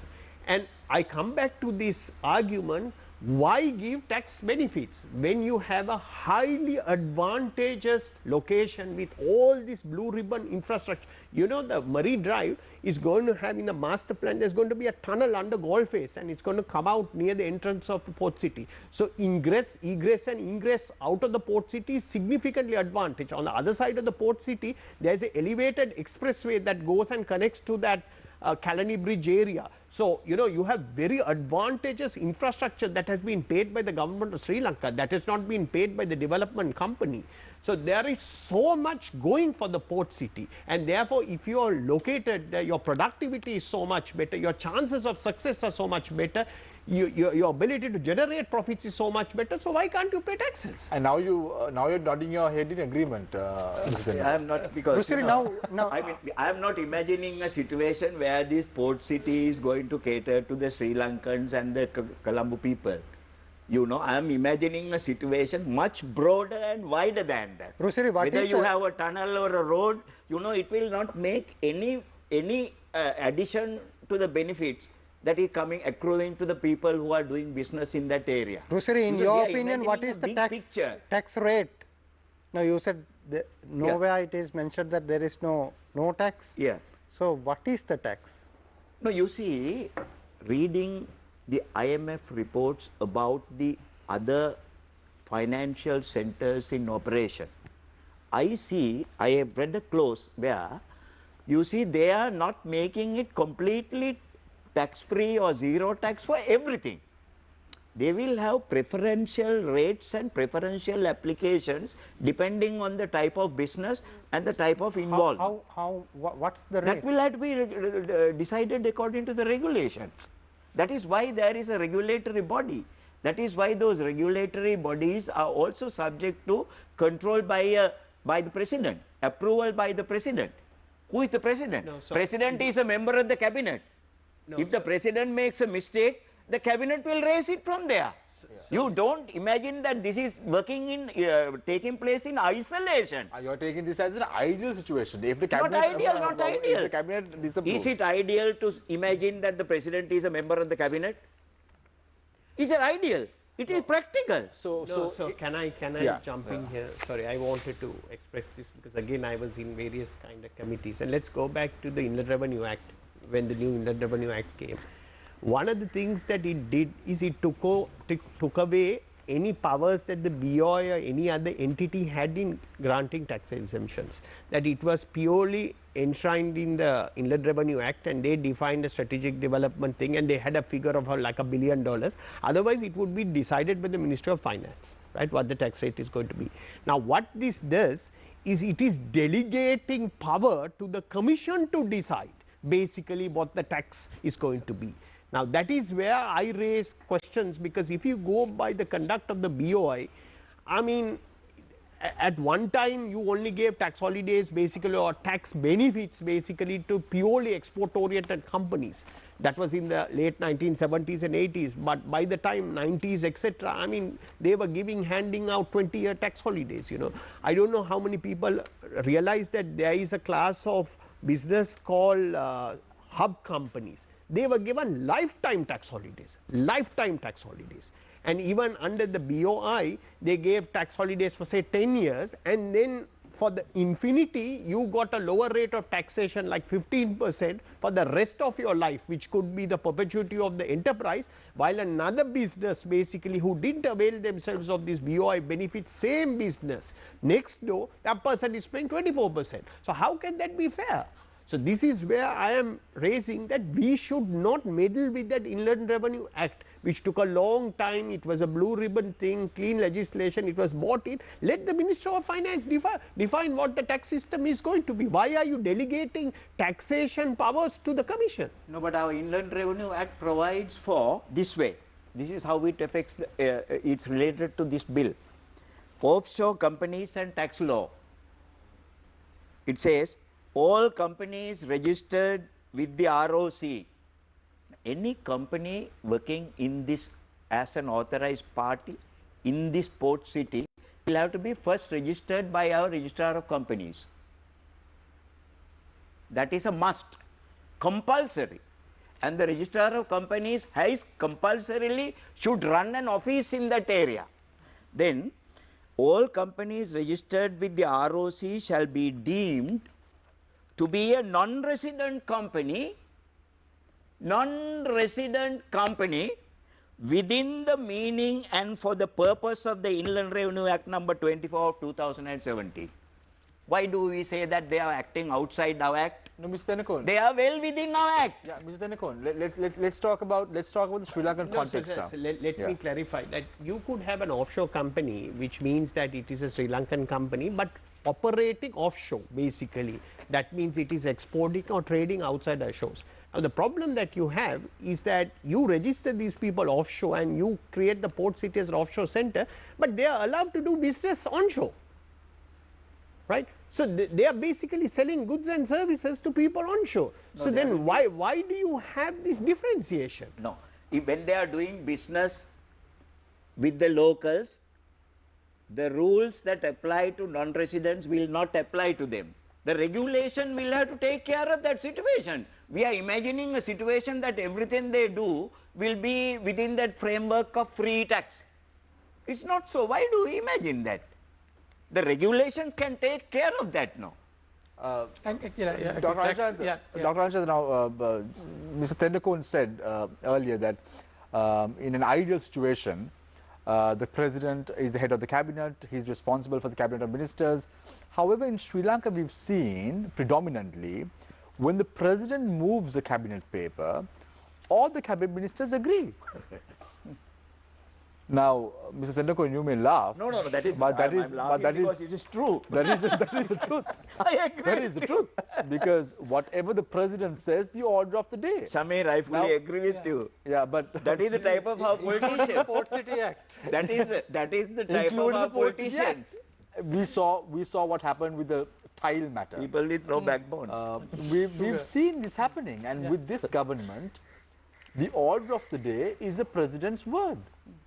Now, what is happening? Now, Mr. Tennakoon is saying in an ideal situation, the president says, agreed, no question about that.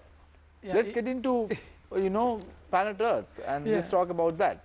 Yeah, if these things happen within given constitutions and detailed laws and comprehensive laws and all those things, that's just when it comes to these kind of politics and which both politics and economics favor few, that is protected through lots of cozy relationships. So these are kind of cozy relationships in a way. That is the reason. So if this happens under this particular situation, what would happen in a much like different situation which has loose governance?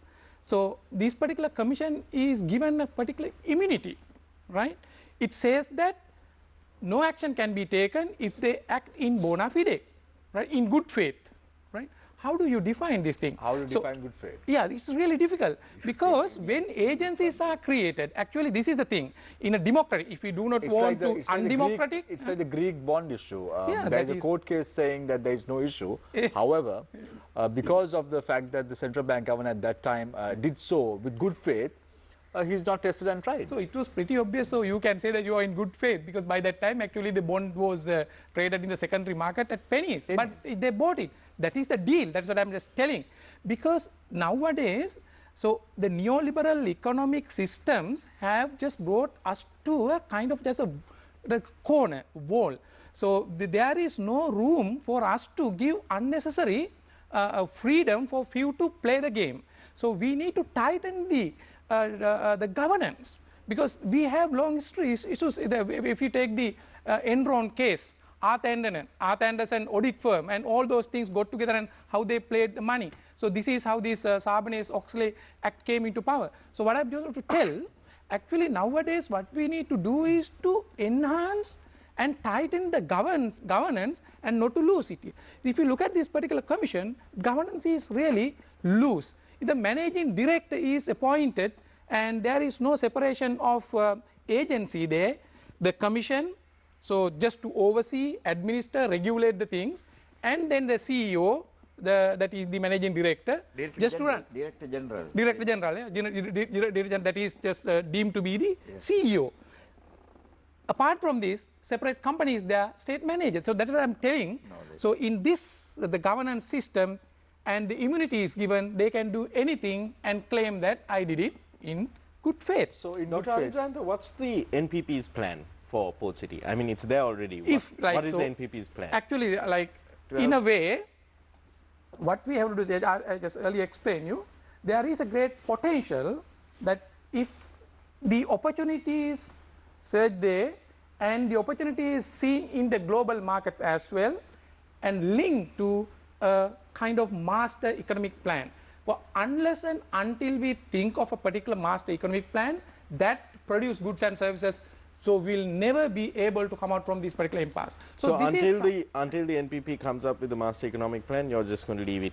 No, it is not like so. Because we don't have the power, right? Only thing what we have to show them and the educate the people, make the general public aware, the danger of this thing, risk, and how it is going to create lots of social issues, economic issues, and political issues as well.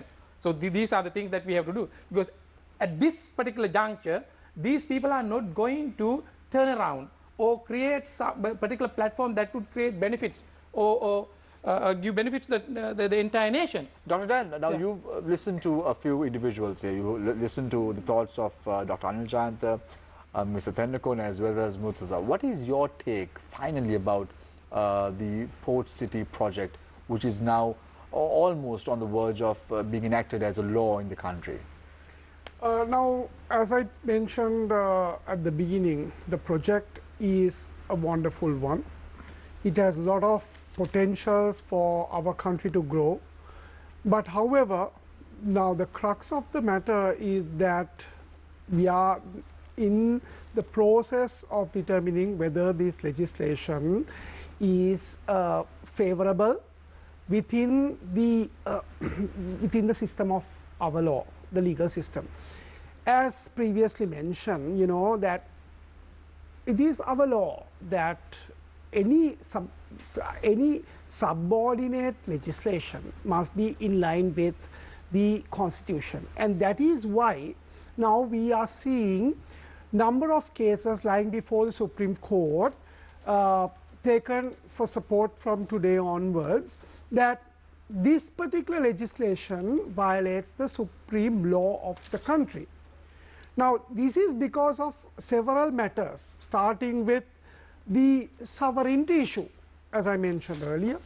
Then the inequality issue, like it violates Article 12 of the Constitution, that it is not equal for the persons of this country, as it violates Article 12 with some of the provisions used in this legislation.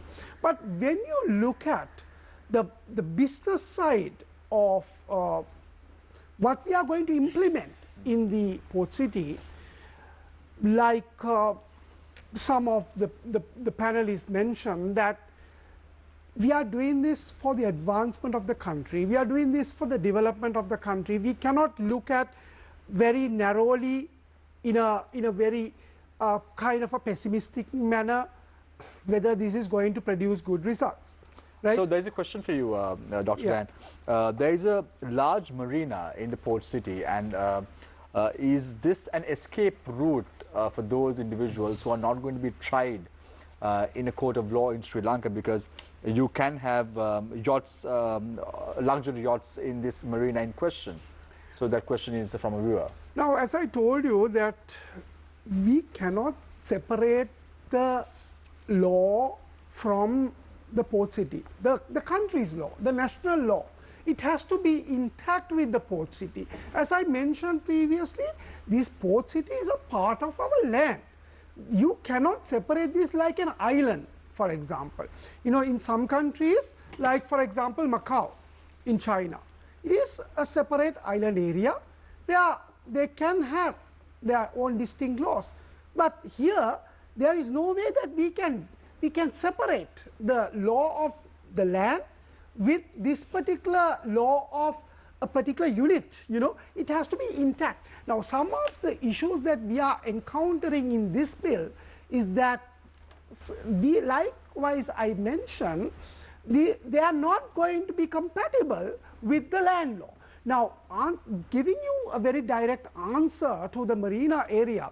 Now, not only that the people might try to escape, right, but like there is exemptions that can be brought against the customs ordinance, for example, the excise ordinance, as in the Schedule 2. The customs can be exempted, the excise can be exempted. Now, why are we playing this kind of a game? Are we setting up a kind of a theater to the fraudsters or people who are involved in money laundering, like we mentioned, or those who are trying to leave? So is it going to be a rich man's playground?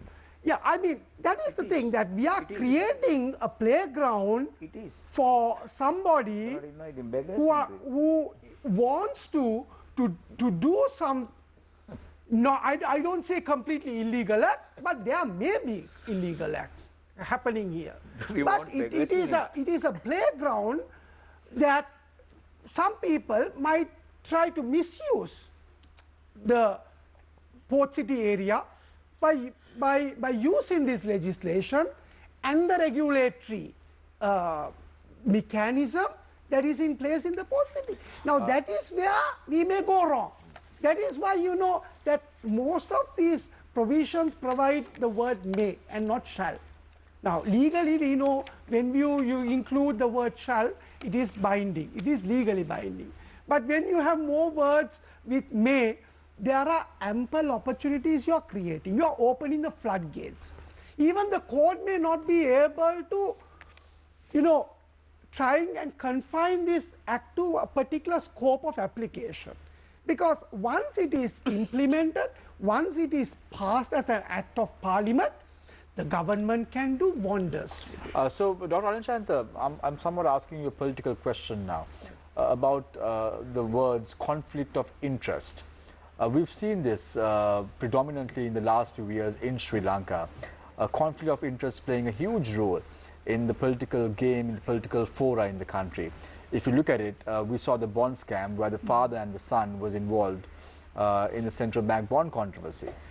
Then we saw the manner in which in 2000, when perpetual treasuries had a sister of the central bank governor at that time. We saw the manner in which right now we're talking about conflict of interest of sons being at the port city and the fathers being powerful individuals in government ranks at present. So how does your party view all this right now, given the fact that conflict of interest plays a huge role in the Sri Lankan political fora at present? Yeah, actually, it exists by and large to great extent. So, because of this conflict of interests can be further exercised with the mandate given to the agents who hold powerful positions in those institutions and or agencies. So, the present legal system in the documents, books, so it's very clear. But when it comes to operation, so like it cannot be implemented. So reason is these the cause relationships protect. Now just take the example, just take the example of bond scam. Until the forensic audit was carried out and the COPE committee investigations were carried out, so many people were revealed. Until then, they behave like they really appear to be gentlemen. Right, so that's what I'm just telling you. White collar criminals, in other words, white collar criminals. In a way, there's a nice word for this thing, kleptocracy. Actually, politicians can't really steal public money easily. They can't engage in corruption without having the support of officials and intellectuals. So that boils to the question that we posed to Murtaza before about individuals having, some will have tax holidays and some won't have. And will that be a level playing field for individuals who will be at the port city and outside? It's not. It's not because of the fact that the president can decide as to who should get the tax holiday and who shouldn't, isn't it? Based on the bill in question. Yeah, it's not. That's what I earlier told you. In the business world, especially the corporate world, what's happening is just like drainage out towards the taking the democracy out from the business operation. So actually, we need to improve the democracy. So we need to create such a platform where we need to discuss with all the stakeholders, as he mentioned, think of new opportunities available for us in such a manner.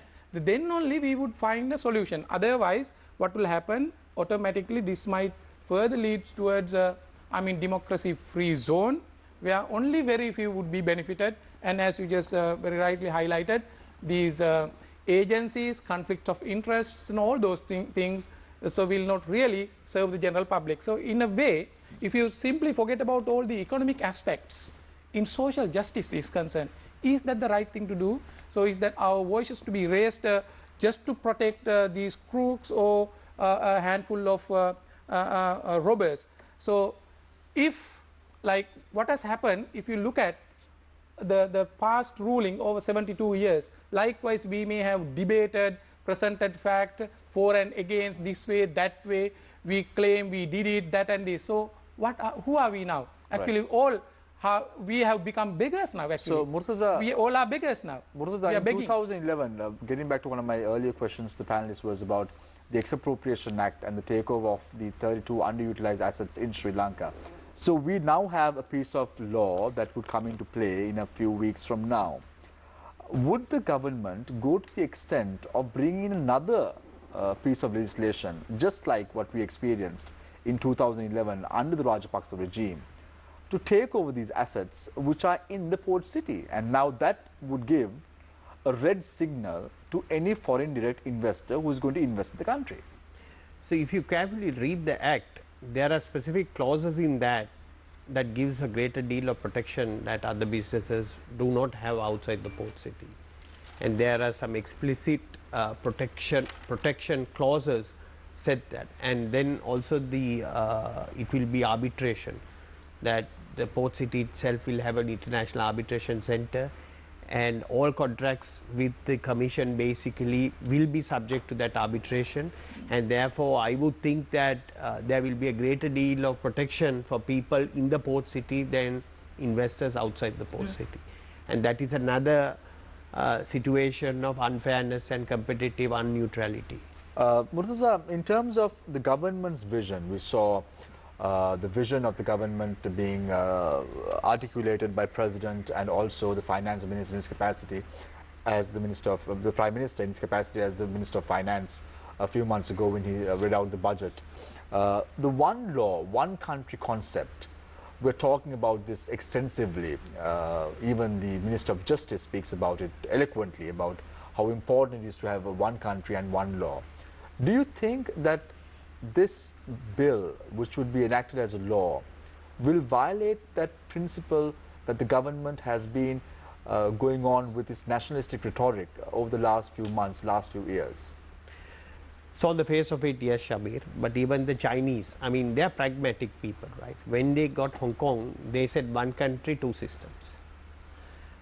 Similarly, when they got Macau in 1999, they left Macau as it is, but it was a Chinese territory. So basically, we have no option but basically to experiment with this kind of system where you have an advantageous system in the port city basically, and hopefully that if that succeeds, we can take the learnings from that and basically take it to the mainland. So do you mean to say that there will be more control by the Chinese in the port city area as a result of that? In the longer run, probably I won't be living, Asoka won't be living, Nadeem or probably Shalan may hang in there for years to come. Does that mean that we are looking at a Chinese colony? Does that concept come into your mind when you think about the port city? Will it be all handled by the Chinese? We know with the building of the port city took place majority by the Chinese. Would that happen?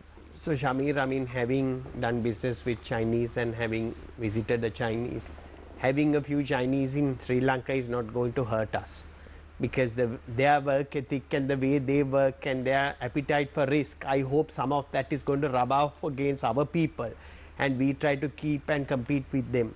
But on a more serious note, basically, I don't subscribe to these theories of a Chinese colony, because after all, these people are commercial entities. It is a listed company. It is a listed company in Hong Kong, and therefore their primary motive is going to be more commercial, that they will try to run this as a business entity. Whether there is some geostrategic play here, on the face of it I cannot see, but I see their motive primarily being commercial. And if they can make this commercially successful, I think the country is also going to benefit, provided they pay their fair share of taxes. Thank you very much. Provided they pay their fair share of taxes. So we're going for a short commercial break. When we come back, it's the final round. We give each speaker 3 minutes each to sum up on the subject on the Colombo Port City project and its impact, the good, the bad, as well as the ugly. Stay connected, stay with Face the Nation. We will be right back.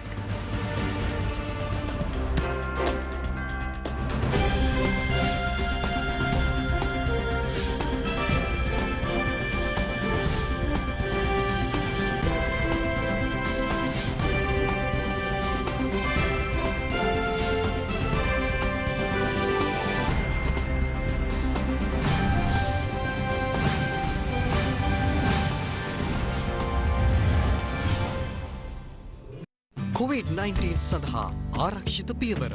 නිතරම හොඳින් සබන් යොදා දෑත් සෝදන්න. සබන් හෝ විසබීජ නාශක මධ්‍යසාරයක් භාවිතා කර දෑත් පිරිසිදු කරන්න. සැම විටම අන් අය සමග මීටරයක දුරස්ථභාවයක් පවත්වා ගන්න. හැකි සෑම විටම නිවසේ රැඳී සිටින්න. නිරතුරුවම නිවැරදිව මුඛාවරණ පළඳින්න. We're stronger together. සැකේ කියන්නේ ඒක ඔයා හිතන සැකේ හරි වෙන්නත් පුළුවන් වැරදි වෙන්න. තරග පරාජයත් එක්ක වැඩි වශයෙන් එළියට එන කාරණාවක් තමයි තරග පාවා දීම ගැන. මම දන්නේ මට නම් ඇවිල්ලා නැහැ. ඔබ කතා කරන්න බයයි. නෑ මම කතා කරන්නේ එකයි සහ ඒ විශේෂ ප්‍රශ්නේ ගැන. නෑ එහෙම බයක් නෙමෙයි. මම ක්‍රිකට් ක්‍රීඩාවේ නික්මෙන්න විශිෂ්ටයෙක් විදිහට. කොයි විදිහේ ප්ලෑන් එකද තියෙන්නේ? පරිපාලන වලට එන්නේ නැහැ. කරන්න පුළුවන් දේවල් ගොඩක් තියෙනවා.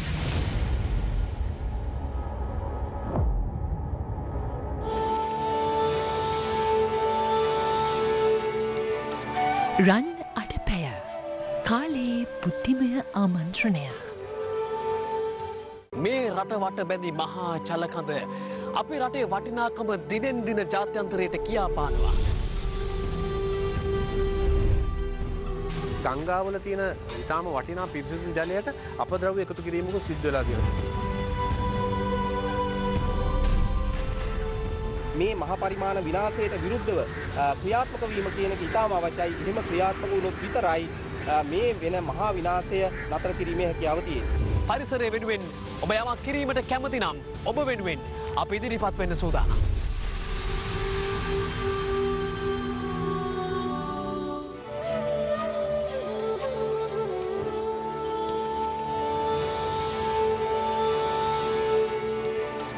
රන් අඩපැය කාලයේ බුද්ධිමය ආමන්ත්‍රණය.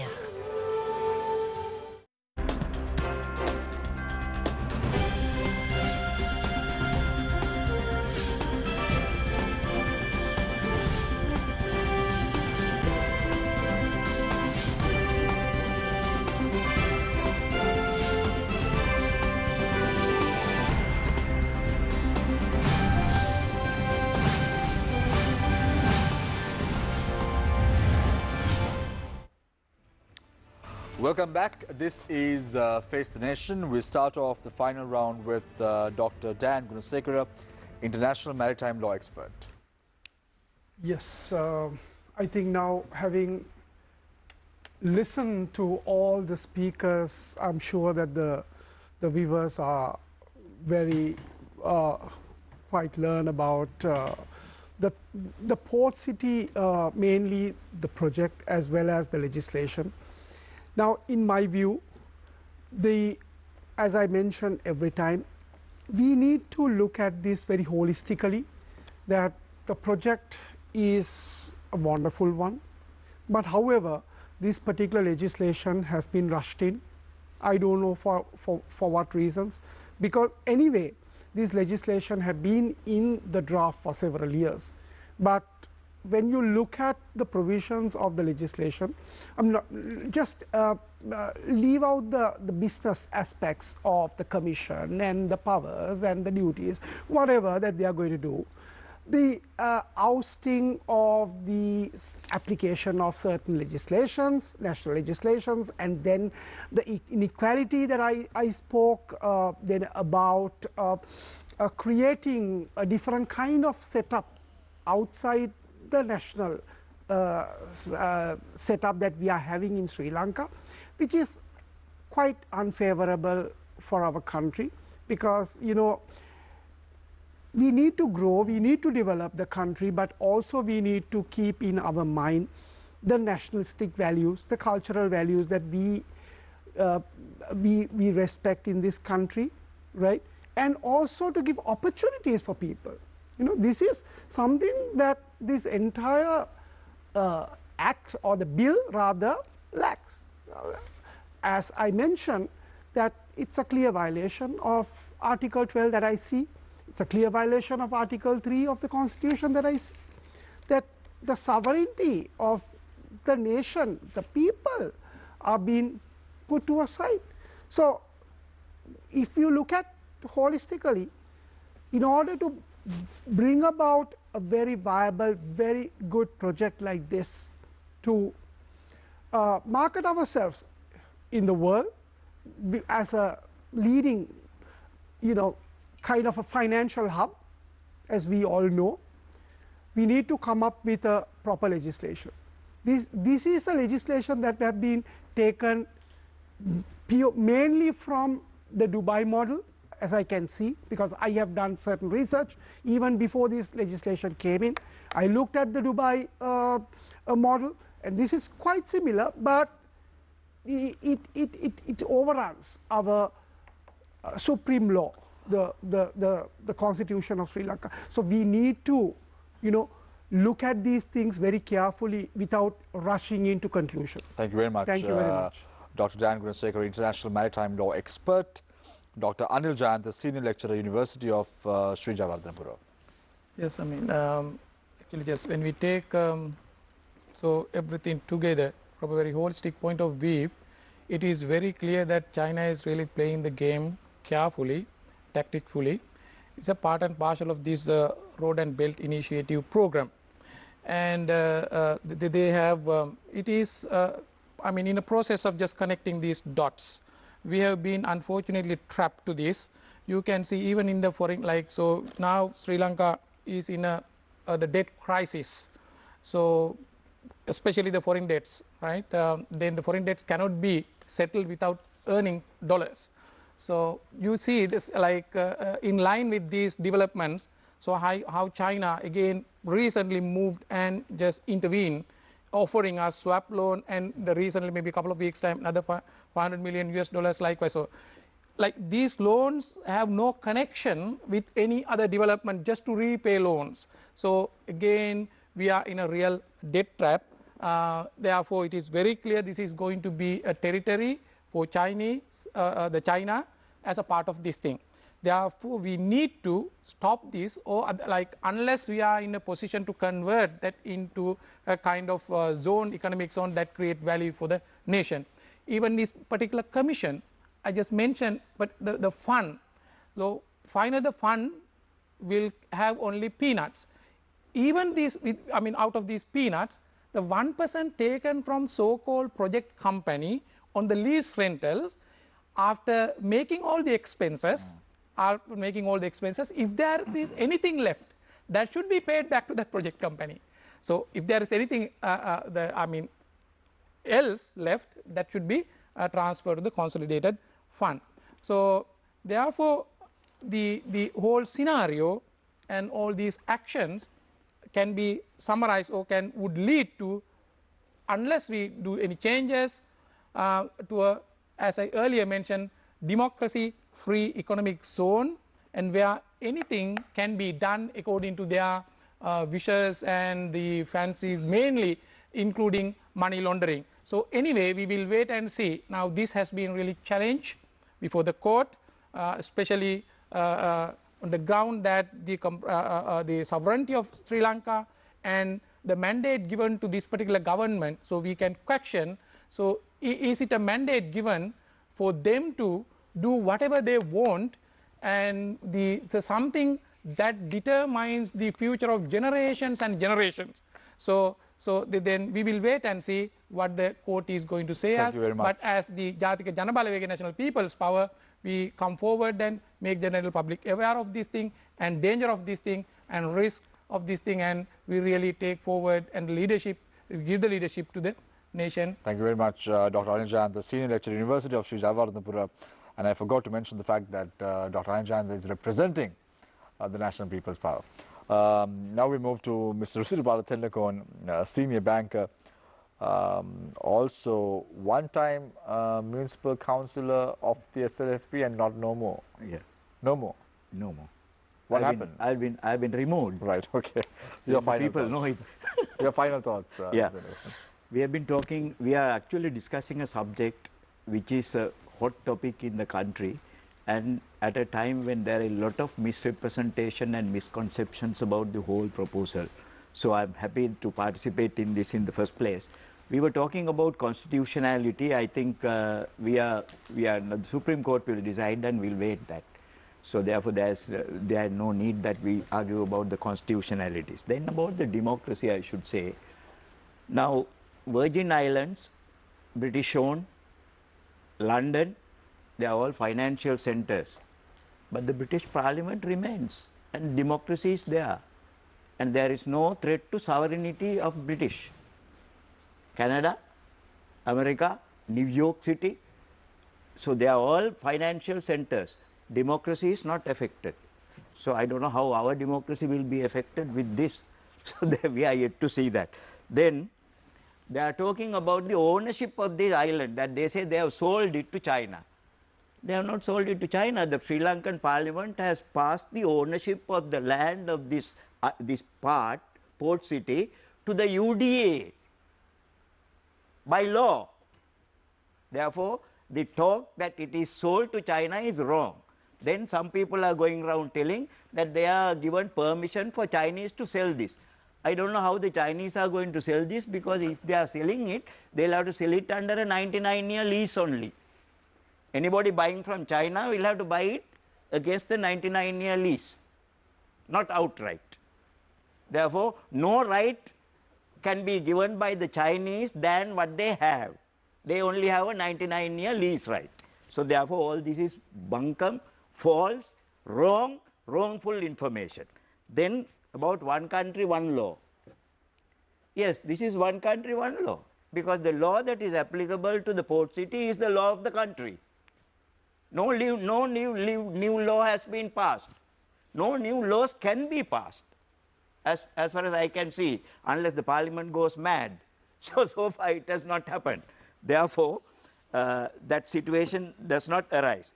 Then about China, I think I have not seen any colonial aggression coming from China so far. China is aggressively operating in this region, and it has become the beacon light for the entire Asian region. Now they are operating between Tehran and Shanghai, with all the castaway countries from Russia being put into that new railway track that they have put. You know, they are developed in a massive way. They have banks, they have investment opportunities, they have navigational rights, they have investment rights, they have capacity to help the entire Asian region. So we have to live with the present.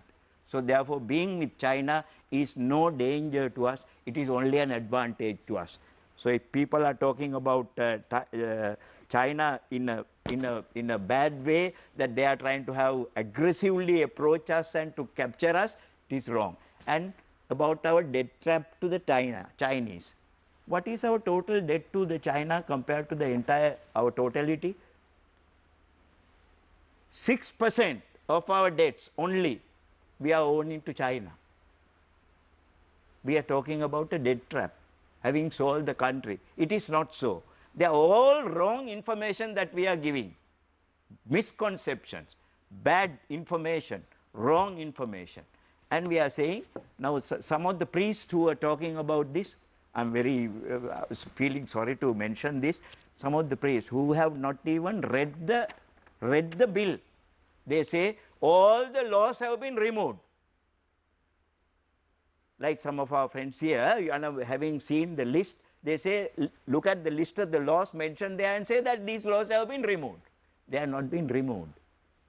They are very much in force. They are specifically mentioned there to say that they are applicable, and they are applicable under certain circumstances. So therefore, there are a lot of misconception about it. This project is good. This project should materialize, and the country should support it, and this is our only lifeline. Thank you very much, Mr. Rusirpal Tenakon, a senior banker. Finally, the baton is being handed over to Murtaza Jafarji, chair of the Advocate Institute. So the first thing I would like to tell the viewers, I'm presuming it's an English reading, English speaking viewer, that you can Google and take a copy of the Port City bill and read it and rationalize yourself. It's written very well. It's 75 pages. It will take you a couple of days to go through. Perhaps then you will be in a better position to make judgment. So let me frame my conclusion using a framework of the good, the bad, the ugly. The good in this is that this is a very pro-business piece of legislation, and it is a great opportunity for us to do a policy experiment, and I sincerely hope that this will allow greater success. It will allow us to attract businesses that would have previously not come to this country, because this is a very advantageous piece of real estate. It is a great place to live, and therefore, now that we have created, we have to be pragmatic with our economic ideology and do whatever necessary to make it succeed. The bad is that I have two concerns. One is the issue of regulatory arbitrage, that there is a set of regulation in the country, and some of that is being, it talks about the concurrence. So we should make sure that some of the entities that are located in the port city do not use regulatory arbitrage to gain an advantage. There is also the issue of competitive neutrality, that there are certain benefits in terms of the factor markets and goods and services markets that a firm operating in the port city will enjoy, that a firm outside the port city will not enjoy. And we have to ensure that there is a level playing field between firms in the country. The bad is that it's about my serious concerns about potential tax concessions being awarded to the entities in the port city. let's be realistic that the companies and the people who are going to live and invest in the port city is probably going to be representative of perhaps 0.1% or 1% of the top part of our society. And we are, after all, the Democratic Socialist Republic of Sri Lanka, and if the port city is going to succeed, there has to be some kind of feeling within the rest of the population that they are also in some way going to benefit from that. And the best way for that redistribution to happen is through the tax system. And the country is also investing a significant amount of money in creating infrastructure like the port access road and the marine drive, where there will be a tunnel under Gulfways, preferential access to electricity and water and so many other services. And therefore, companies and firms only pay taxes when they are successful, and therefore I don't see any reason why we should give any tax holidays or tax benefits. If people are successful, then their share of success to the rest of the country is through the tax system. Right, thank you very much, Murtaza Jafferji, Chair of the Advocata Institute. Thank you very much, Dr. Dan Gunasekara, Dr. Anil Jayantha, Mr. Rusiripala Thennakoon, as well as Murtaza Jafferji, Chair of the Advocata Institute, for joining us this evening on the show. Thank you very much, Asoka. Thank you very much, Shalan, as well as Nadeem, for joining us on the show tonight. Shalan is also a law student. I think that is why the question to Dr. Anil Jayantha was simply directed in the field of law. So thank you very much, Shalan, for joining us this evening on the show as well. Answering to a question or the thought of Mr. Rusiripala Thennakoon about in an ideal situation, Mr. Thennakoon, the parliament will not go mad. However, with this Sri Lankan parliament, you never know what's going to happen next. So I leave it at that for your thoughts and your thinking. I leave it tonight with a quote, as I always do. Public servants or politicians should be focused on serving the public, not any special interest group. And good governance should be an expectation and not an exception. Take care and good night.